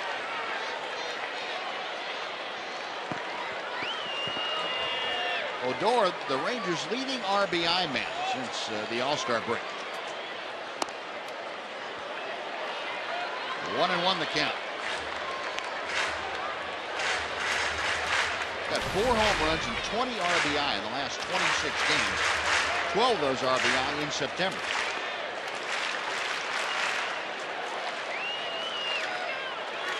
One and one.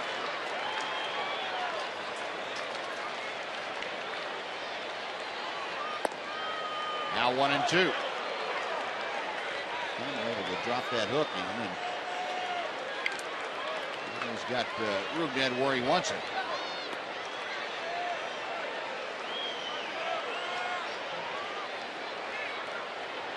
Odor 0 for 2 with a couple of groundouts tonight. Laid off that high fastball.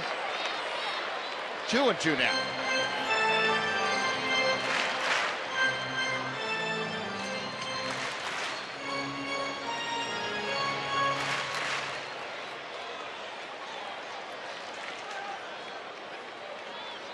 Hamill okays the sign, a check of Elvis. Elvis going to third, and the pitch is popped foul back into the seats. Elvis could have stood up going into third base. There's not going to be a play. The foul ball makes him retrace his steps.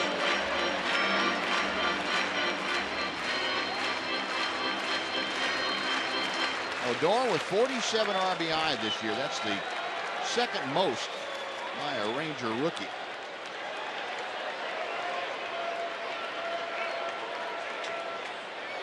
Alan Sierra, 55. And it's popped up to shallow center. Jed Lowry, the shortstop, camped underneath it, makes the catch, and the inning is over. Rangers come back to tie it, though. A run on 2 hits, 1 left. Mac, thanks for joining us. We will see you after the ball game on Rangers Live. On to the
dealer near you.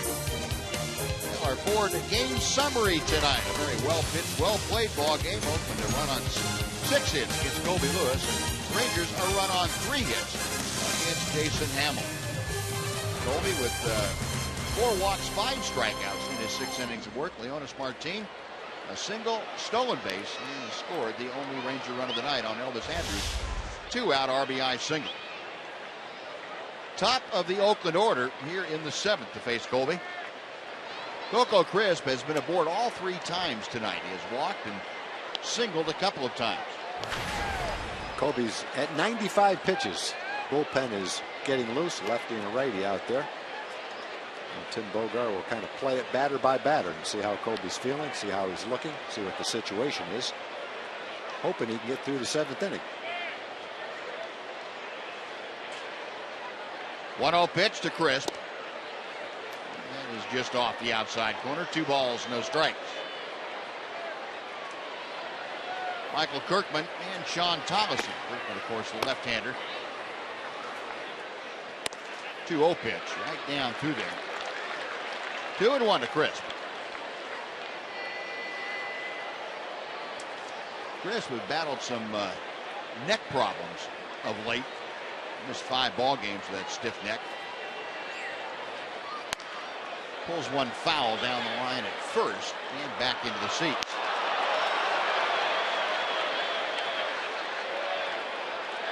Crisp, since coming back into the lineup after missing those games, 19 games since then, has hit just .231. And that just goes right along with the rest of his work since the All-Star break. 196 overall since the Midsummer Classic.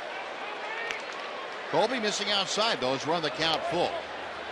Oh, Crisp trying to get aboard for the 4th time tonight. Josh Reddick waits in the on-deck circle.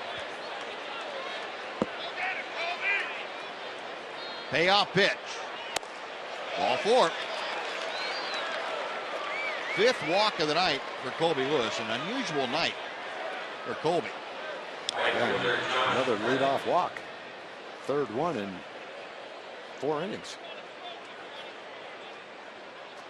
Walked Adam Dunn, walked Moss, and now Crisp.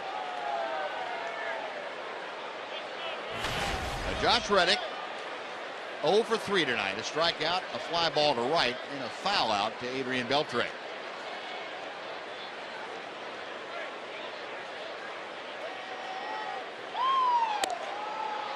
Ball one is high and away.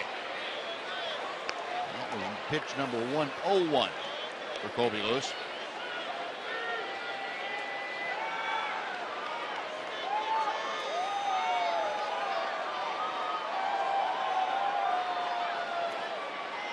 Ranger infield playing up a double play depth. They would love to get a ground ball at a middle infielder with Chris on first. Now a play to the left. A's this year have grounded into 112 double plays. That's the bottom part of the league as far as numbers of double plays. Not very many. Rangers, in contrast, grounded into 146. See Colby tonight.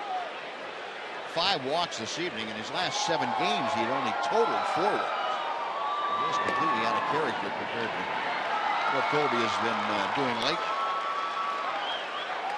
And the A's have something to do about that, too. They're a fairly selective team, very patient team. 1 ball, 1 strike to count.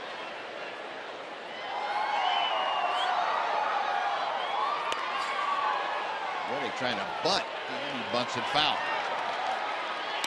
Well, Crisp back to first. 1 and 2 the count.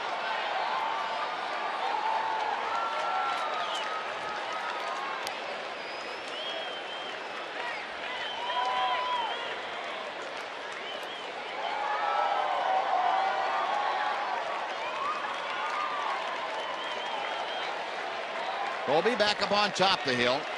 Coco Crisp getting the lead at first.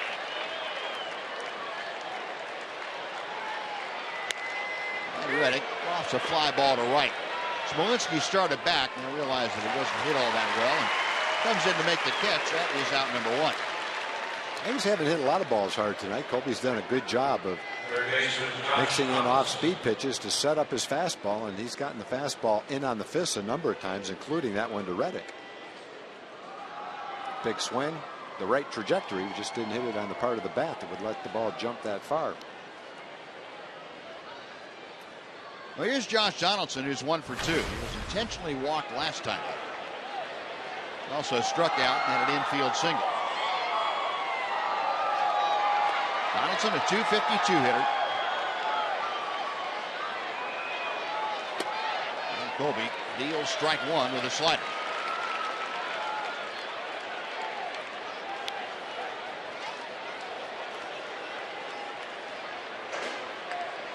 Donaldson, 1 for his last 10 trips to the plate. Crisp, pretty good lead at first, and Donaldson fouls back the next pitch. It is 0-2.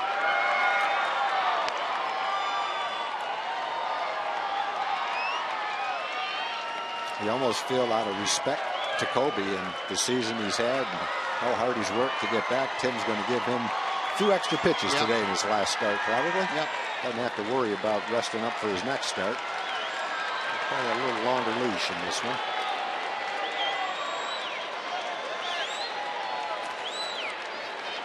And you'd love to be able to get him a W after the kind of cap off the year that he's put in. Talking about Colby Lewis. Yep, for sure.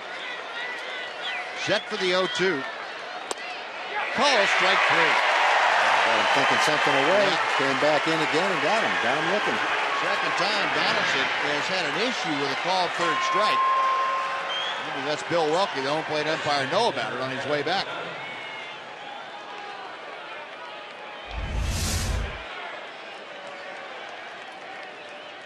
Well, I could see why the hitter wouldn't like it, but that's a definitely a callable 3rd strike. That's within less than an inch of the plate. Now, those kind of pitches can go either way. If you're the hitter, you feel like Donaldson. I don't blame him for feeling that way, but at the same time, if he doesn't get the call, Colby's going to feel that way.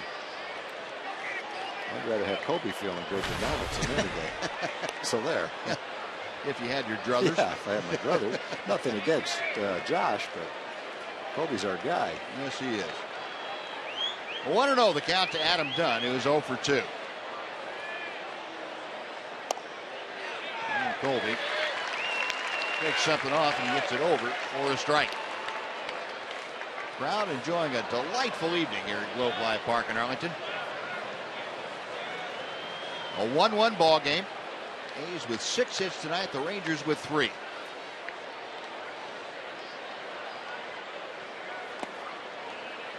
Two and one. Adam Dunn, a strikeout against Colby Lewis in the first inning. Colby walking to lead off the fourth. And probably the biggest at bat of the night for Colby at that point anyway. A bases loaded, 2 out, ground ball to first by Adam Dunn. Crisp at first, pretty good lead. The 2-1 pitch. And chopper foul evens the count.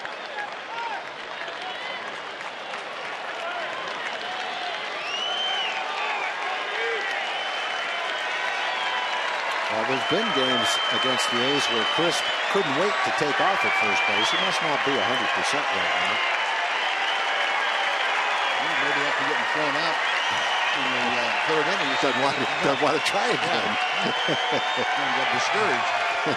That'll do it. Done like that. 2-2. So the count runs full now with 2 outs. Coco Crisp will be off and moving. Adam Dunn batting cleanup. If he's able to prolong this 7th inning, Brandon Moss waits in the on-deck circle.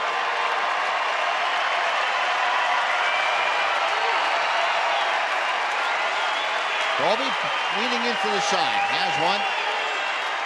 Crisp on the move. Payoff pitch. Got him swinging. Colby Lewis with his 7th strikeout of the night. He works around the 1-out walk to Coco Crisp. That will do it for the A's. It's stretch time at the ballpark. 1-1 the score.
And photo selection of the night. Tonight's photo comes to us from Elaine. Elaine, thank you very much. We appreciate it. For all you folks that would like to tweet your photo, it's #SouthwestFanPhoto. We'll make a selection for every game that's on the air on Fox Sports Southwest. And thanks to the folks at AT for making this possible this year. It's been a lot of fun. Adrian Beltre leading off for the Rangers here in the 7th inning. 1-1 game. Jason Hamill to the plate. And this is low and outside. 2 balls and no strikes. Beltre 0 for 2. He is struck out and lined to first.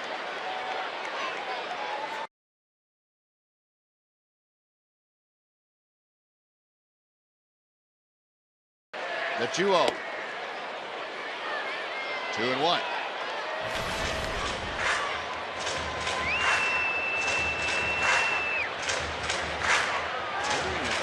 323 currently.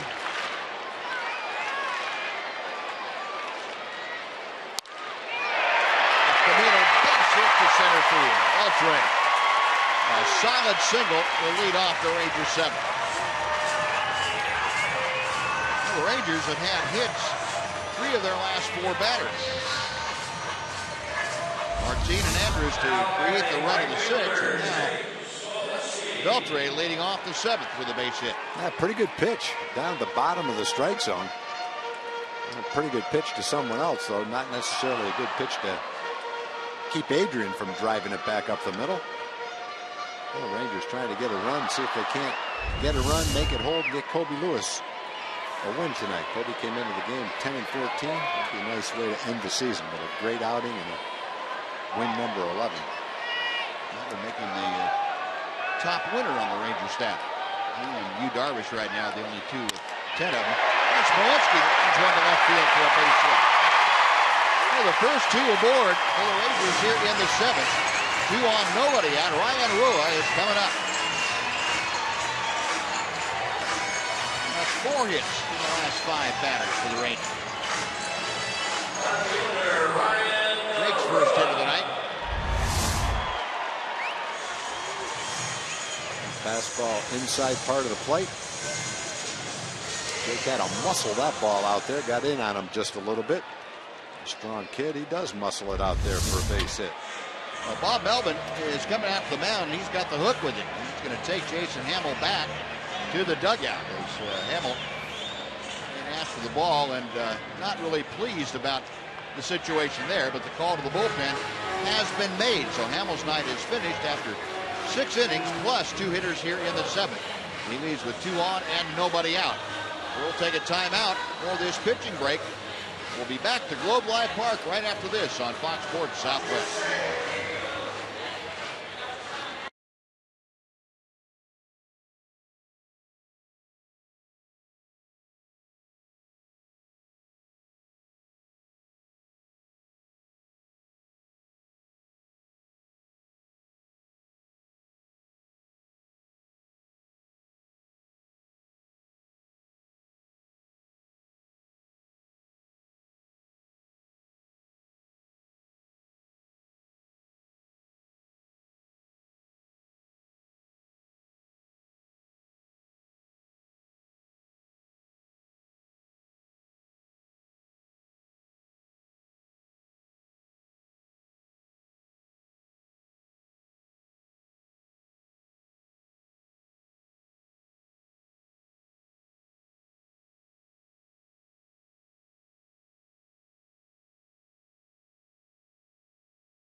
High drama in Jeter's last game at Yankee Stadium. Tonight, all-time leader for the Yankees, Derek Jeter, in games, at bats, hits, doubles, and stolen bases. 20-year career comes to a close on Sunday, but this is the last game at Yankee Stadium. He's here in jersey only tonight. Ryan Rua to face Dan Otero. Otero's first pitch judges the outside corner for strike 1. Otero's had a nice year for the A's. He's pitched a lot, 70 games now, a lot of innings, 84 innings. Sinker ball pitcher. He takes the ball and gets the job done. He's struggled a little bit. He's given up 4 runs in his last 3 innings over 4 outings. Player that had a nice scoreless streak going at 15 innings. And he's he's definitely one of the better middle relievers because he doesn't come in and just face a couple of hitters. He can give you a couple innings and maybe 3 innings if he has to. Rua at the plate. Now down in the count, no balls, 2 strikes. He's got Beltre at second. Smolinski at first, nobody out. A 1-1 game here in the 7th inning. The other reason the manager would like him is a ground ball pitcher. You'd bring him into a situation like this, and you hope he can get a ground ball and maybe get you a double play.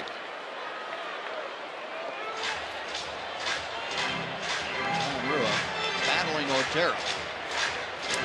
Ryan tonight is flied to right and fouled out to first.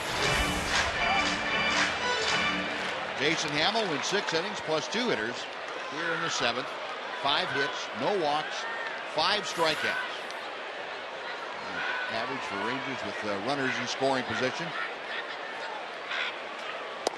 Got him swinging. A good sinker too. 91 miles an hour, down around the knees and sinking out of the strike zone. Well, Otero gets a very big out number 1. Rua down on strikes. And Robinson Chirinos will be next.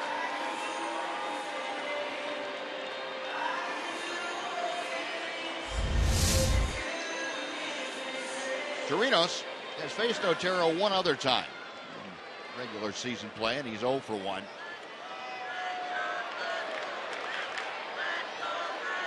Beltre stepping his lead off at second. Otero to the plate. Chopper back to the mound. They go to second. They get 1, and that's all they'll get. Dangerous play, but sure was. Nicely done by Otero. I was kind of surprised to see him throw that ball to second. Slowly hit ball. Got an easy play. You get the play at first, and for sure you've got a couple of outs and men on second and third. This way it's first and third, but there's a little bit of doubt whether you're going to get that second out. He did, so therefore it was a nice play. Smolinski going in there just to make sure that Jed Lowry couldn't get off a throw to first base. So Beltre at third now with the go-ahead run. Robinson Chirinos at first, and Luis Sardinas, the designated hitter, will step to the plate. Sardinas had 2 very good at-bats against the starter Jason Hamill. He doubled into the gap in left center and lined sharply to left field his last time out. The first sinker from Otero is low for ball 1.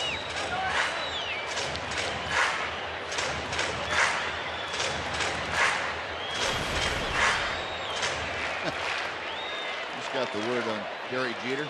Yeah. A walk-off single in the 9th inning. No, he did. He did. Unbelievable. He did. That's unbelievable. You can't make that stuff up, can you? No, you can't get the game either. It's blacked out. I was trying to get the game on my phone just to see the last inning, but couldn't get it unless I did something wrong. But man, walk-off single in the 9th inning. Finished 2 for 5 with 3 RBI. Wow. 1 ball and 1 strike to Luis Sardinas. And a little foul ball makes it 1-2. Otero has come in and done the job that Bob Melvin asked him to do. He got a strikeout of Rua. He's going to tap her back to the mound for a fielder's choice at second off the bat of Robinson Chirinos. Giovanni Soto probably still trying to catch up on what all these guys on the staff like to do in different situations. Talking with Otero about it.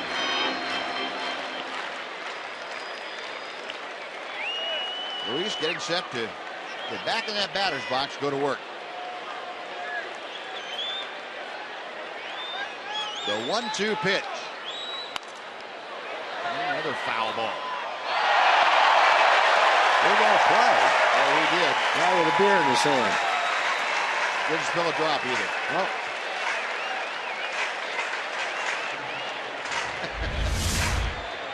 Take a look at it. Nice play. It sure was.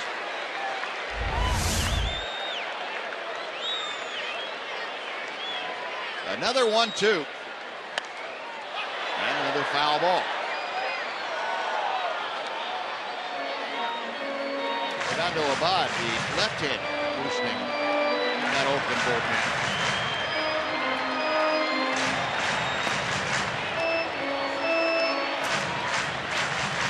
Cardenas, a .268 hitter. He stands at the plate. Runners at the corners and 2 outs in a tie ball game in the bottom of the 7th inning.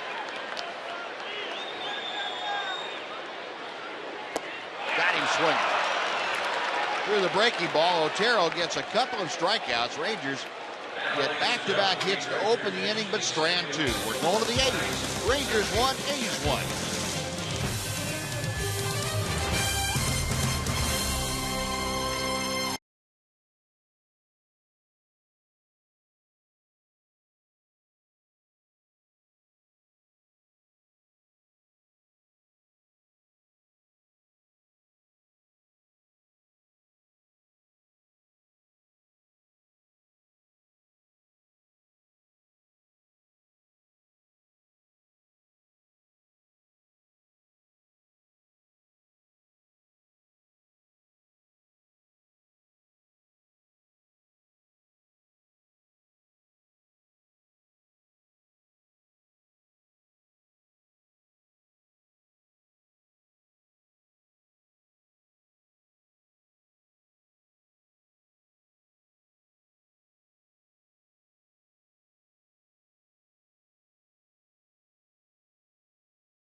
Tonight.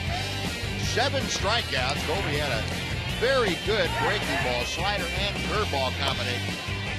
Did have 5 walks, but limited the A's to just 1 run tonight and 6 hits in his 7 innings of work.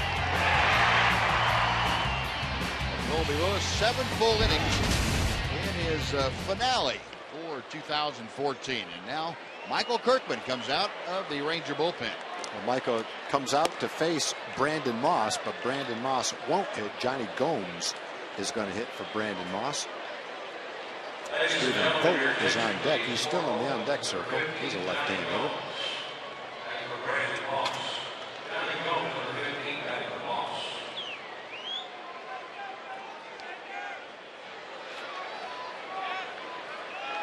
Well, Johnny Gomes coming off the bench as a pinch hitter. He's, of course, like most clubs this time of year, have a very deep bench. They have 10 players populating the pine over there.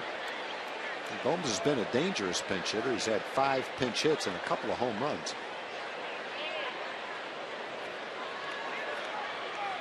Michael Kirkman with the first pitch of the 8th inning. Ball low and inside for ball 1.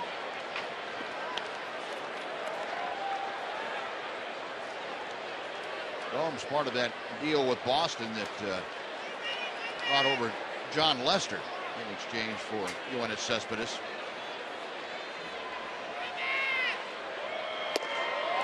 Two balls, no strikes.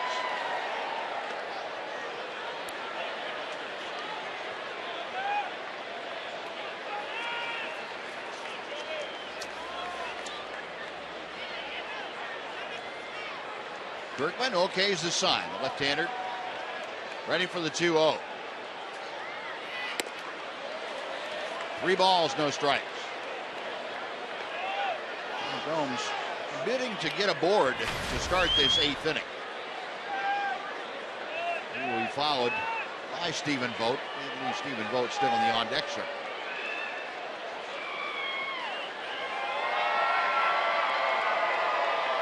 Kirkman back to the plate and fires a strike.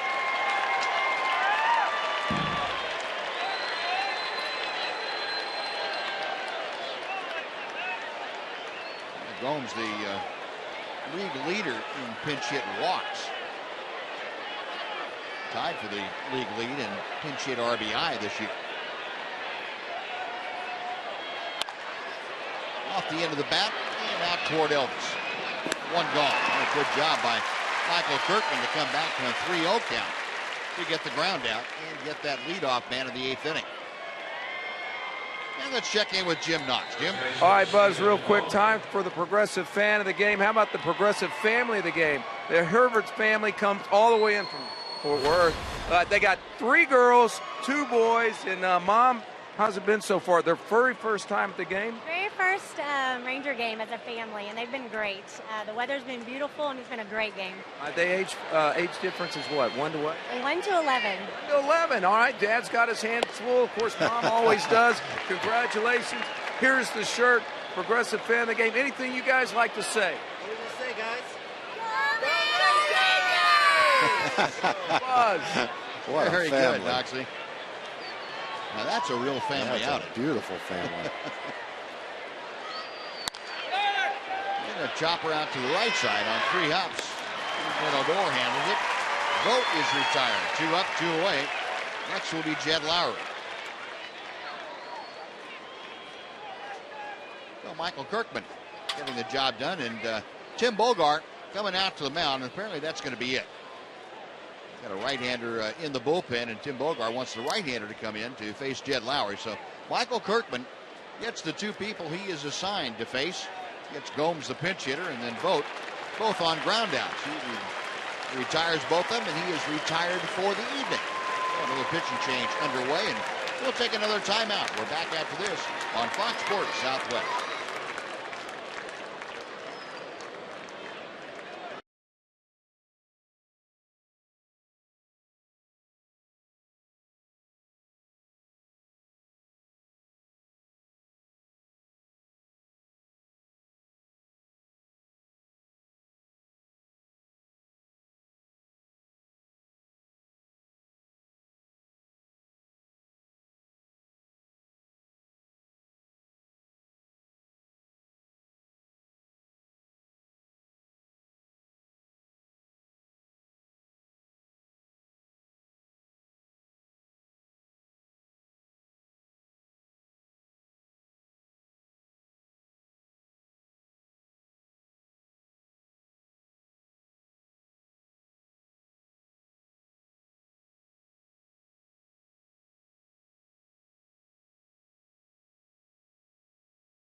Sunday, the Rangers take on the A's in a 2:05 game. It's also Fan Appreciation Day, and all fans attending will receive a voucher for one free upper reserve ticket to select 2015 home games.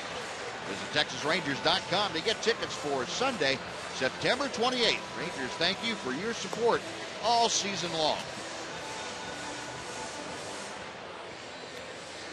Sean Tollison has come out of the Ranger bullpen, and he will pitch to Jed Lowry with the bases empty here in the 8th inning. Yeah, Sean's numbers on the season. Seems like that ERA has just come steadily down to get to the 2.8 area right now. A lot of games, a lot of innings, low opponent's batting average, only 210.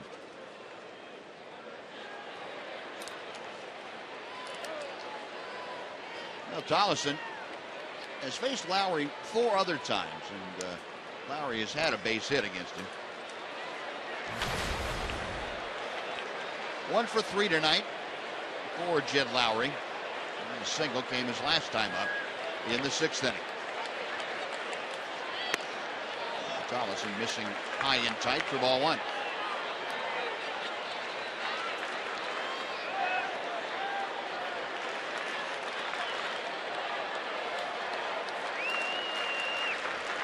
Tollison back to the plate.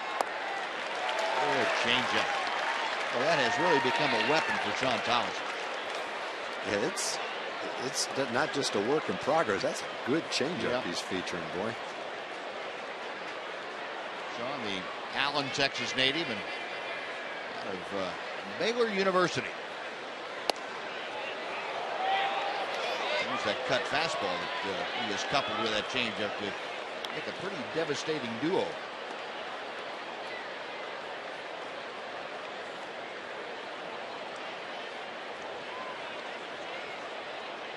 Collison's next pitch.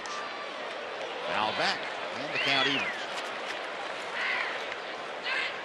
The A's 1 run on 6 hits tonight. The Rangers 1 run on 5 hits. Neither ball club has committed a defensive miscue.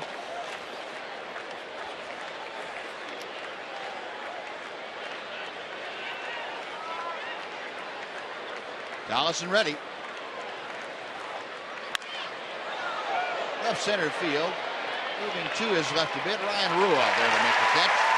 Tollison retires Lowry. And it becomes a 1-2-3 inning with a couple of pitchers for the Rangers. Berkman and Tollison getting the job done.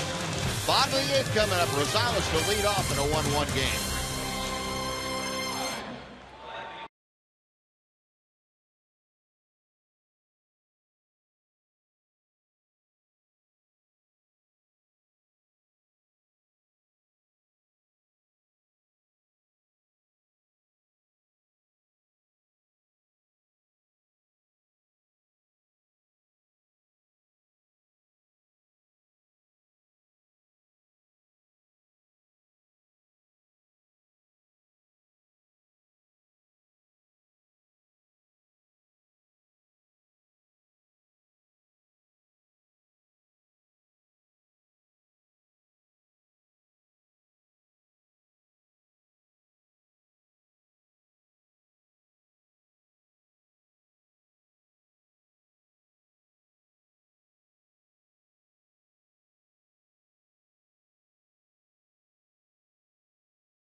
Arlington, and I am by myself here in the Captain Morgan Club. No Puck, no Mac. That means no chips and guacamole either, which is unfortunate. But we will be here, all three of us, after the game for Rangers Live, presented by Esurance. Lots of analysis, lots of post-game reaction. We may have to haul off and show you how it ended for Derek Jeter, his home stadium portion of his career. It's all coming up. Right after the game, we'll hear from Tim Bogart, too. Yeah, a little lonely up here, yeah, but that's all right. Pudge and Mac will be here soon, and we get it back over to you guys in the booth. All right, John, thank you. It does look kind of lonely up there. I feel sorry for you. Doggone it. Luke Gregerson takes over for Dan Otero. Dan Otero did the job. He came in with men on first and second and nobody out. 1, 2, 3 with a couple of punch outs. Gregerson having a solid season. 72nd game coming up. A good ERA. About an inning per appearance. Not many walks. Only 15 walks in 71 innings. Good opponent's batting average. Sam Fuld takes over in left field. Johnny Gomes pinch hit for Brandon Moss, and Sam Fuld will play defense for him. Adam Rosales starts things off and takes Gregerson pitch for strike one. Rosales a strikeout and a fly out to left field tonight. 0 for 2. Well, Otero was a ground ball pitcher, a sinker ball pitcher, and so was Gregerson. Gregerson, sinker slider guy. Field man at first, and Paul Emerson. No, he didn't swing. 1-1.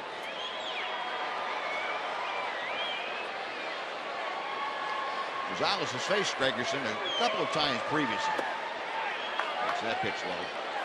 Adams still looking for his first hit against the right-hander.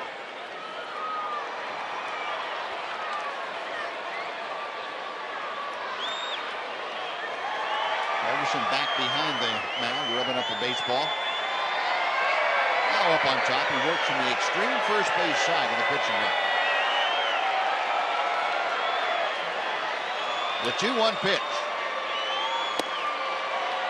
2-2.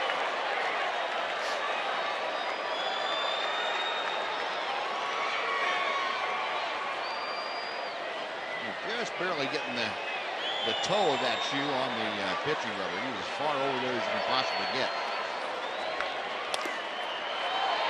And Adam Rosales just able to get a piece of that breaking ball.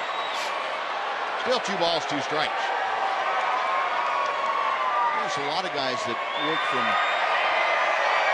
that side of the pitching of a lot of right-handers that are sinker ball pitchers. They feel that they get better coverage of both corners of that sinker ball when they work from that side.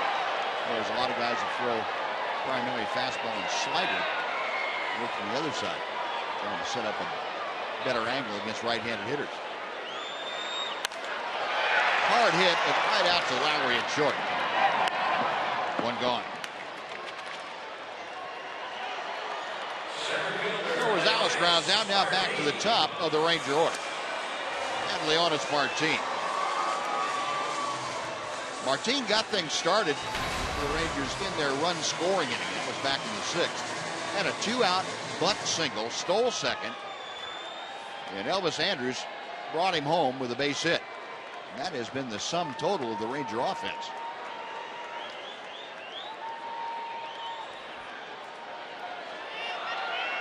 Well, we'll see if Leonis breaks out that weapon again. 17 bunt base hits now for Leonis Martin this year. That was the best in the American League.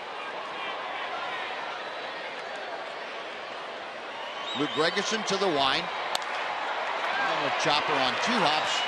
Again, out to the shortstop Lowry. Well, you're seeing the ground ball pitchers get some ground balls. Otero actually struck a couple of guys out. Got 1 ground ball. Folks, a reminder, you can connect with the Rangers online at any time. Get exclusive Rangers content and breaking news by following Rangers on Facebook, Twitter, Instagram, and Google+. Be the first to get updates and show your Rangers pride by liking us and following us today.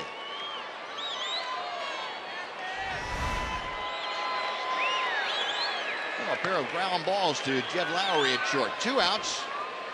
Elvis Andrus, the RBI base hit in the 6th. That's the pitch low and outside. 1 ball, no strikes. Elvis now 41 runs driven in. He has started producing runs at a pretty good pace of late. He has 7 runs driven in his last 10 ball games. That was on the heels of a streak that saw him have a total of 2 in a month's worth of games. And part of that's having the opportunity, and a big part of that's coming through when you do get that opportunity. Nothing for Louise loosening in that Ranger bullpen. He will no doubt work the 9th. 1-1 pitch from Gregerson.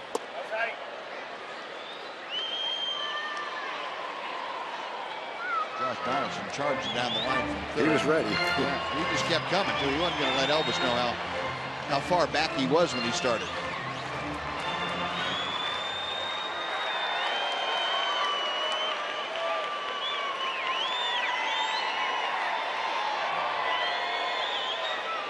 Soto. Flash the signs out. Now the 2-1. 3 balls and a strike. Well, if Elvis can get aboard with his speed, he might turn a walk into a double. And Rougned Odor, he's waiting in that on-deck circle. Well, he's got a little elbow armor for him tonight. He's working out the light-colored stuff. Trying to camouflage that? Is that the deal? I don't know. Chopper, a fair ball behind the bag, and Donaldson, long throw against Elvis by a step. Well, the Rangers 3 ground balls, 3 outs in the inning. They are retired in 1-2-3 fashion. We're going to the 9th inning here at Globe Life Park. 1-1 the score.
And this is the final series of the regular season. Game 1 tonight, which means Game 2 is tomorrow. We'll be over on TXA 21. Things get going at 7 o'clock tomorrow night. Scott Kazmir and Nick Tepish, the pitching principals in this one. All of this good and valuable information brought to you by AT&T Uverse, fellas.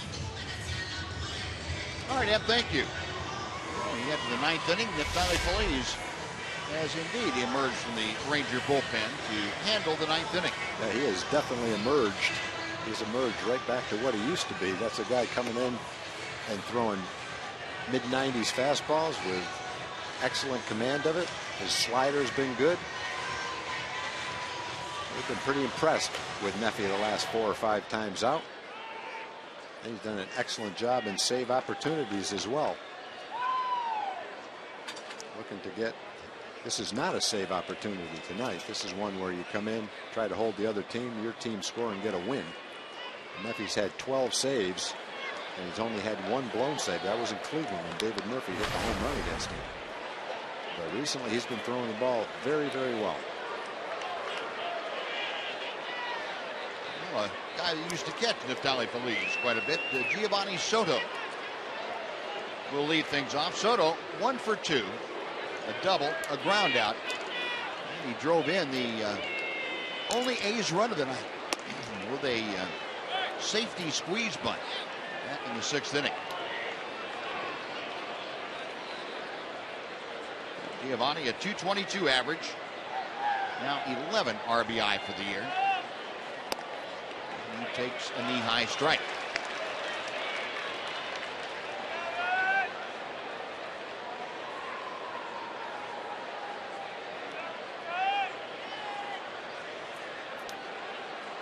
Feliz sets at the belt and drops in the breaking ball. 1-2.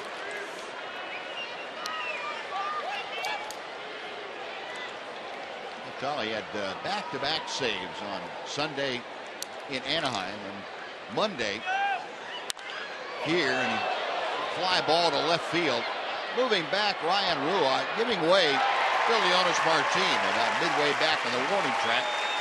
Leonis makes the grab for out number 1.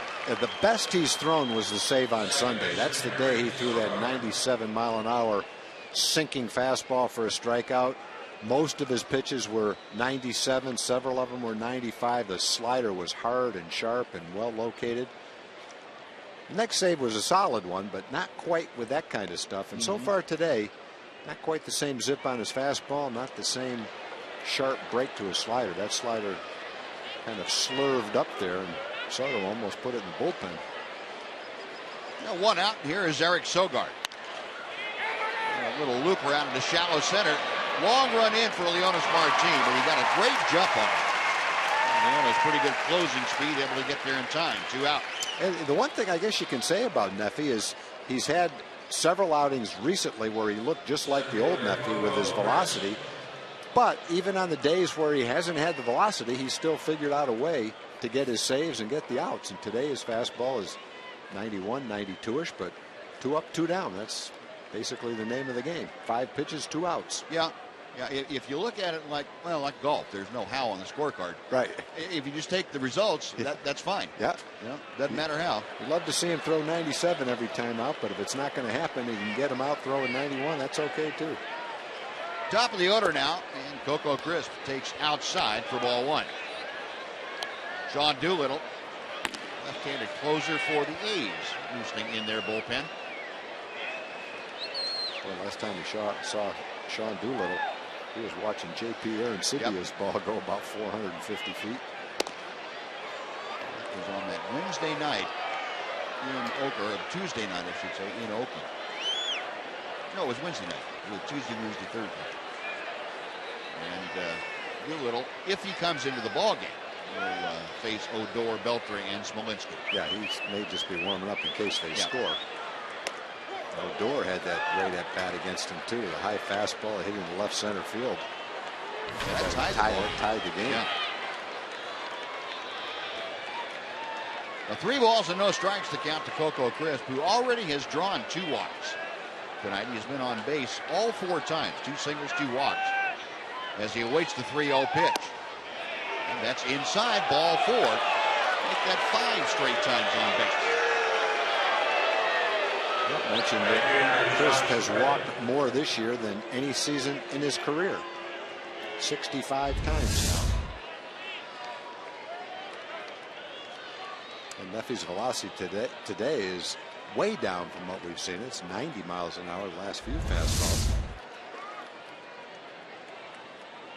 No, a 2-out walk, and we'll see if Phillies can work around that as he faces Josh Reddick. Reddick is 0 for 4. Crisp, of course, a stolen base threat. Reddick, little loop around into shallow center. Elvis has a bead right on it. Phillies comes back. That's a jam shot for the final out. A 2-out walk, no damage. The A's strand their 10th runner of the night. Bottom of the night coming up. Odor, Beltre, and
Texas Rangers baseball on Fox Sports Southwest is brought to you by Southwest Airlines. Without a heart, it's just a machine. By AT TEX UVerse TV. Find out what's possible with AT&T. Call 1-800-PICK-ATT, mobilizing your world.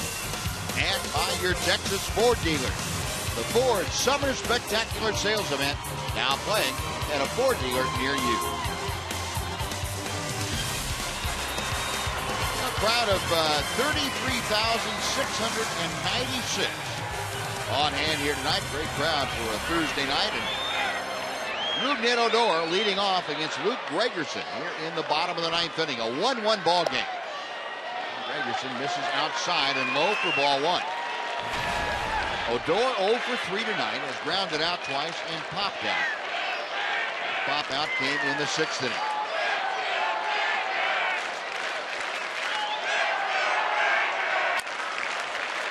Foul ball off the right foot of Odor. 1 ball and 1 strike. And 1 foot.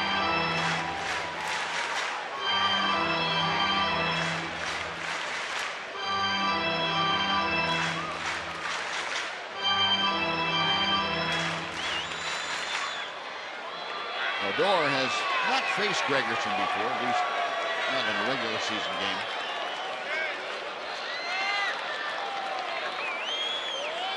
Right-hander into the wind, the 1-1 pitch. Dropped in the breaking ball. 1-2.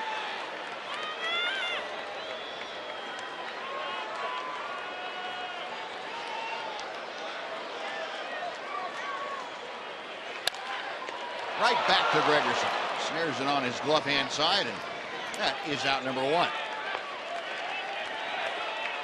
Gregerson 4 ground balls and 4 outs very quickly.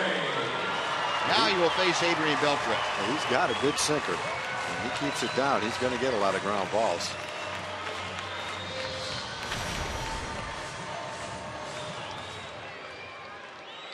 Beltre 1 for 5 in his career against the sinker balling right-hander.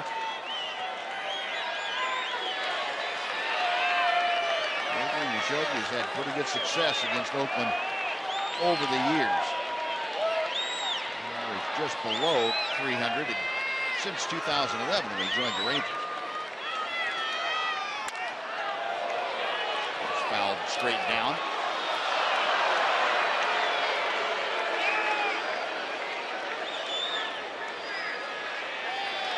Oh, 1 to Beltre. Adrian still the 3rd highest average in the American League at home. 358 mark.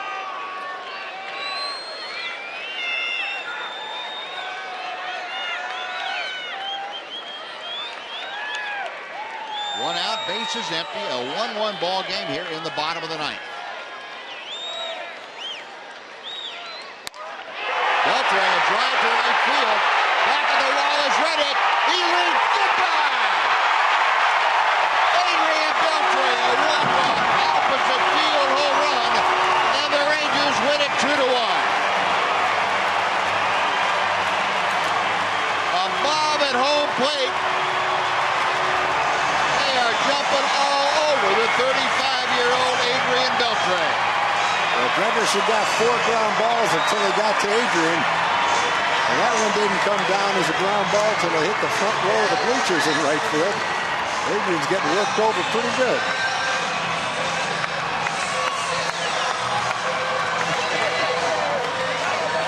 He's not even upset about the pops on the head. Now he is. That was Elvis getting him a little more than he wanted. 19th home run of the year for Adrian Beltre.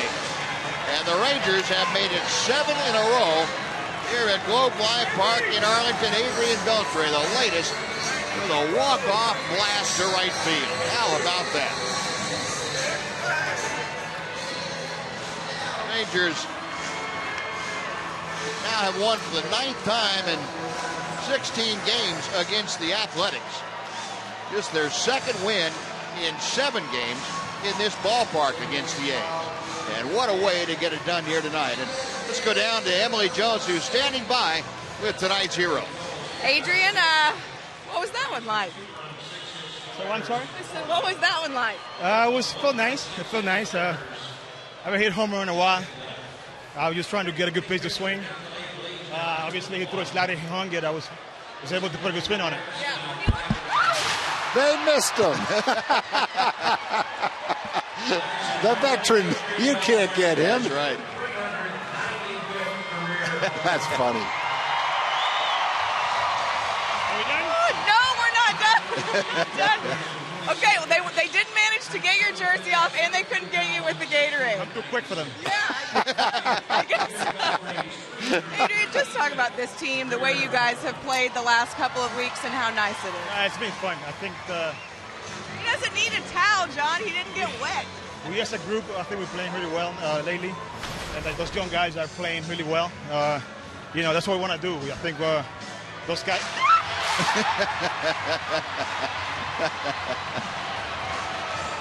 He's out of there. I'm going to be in trouble. I'm going to be in trouble for that one.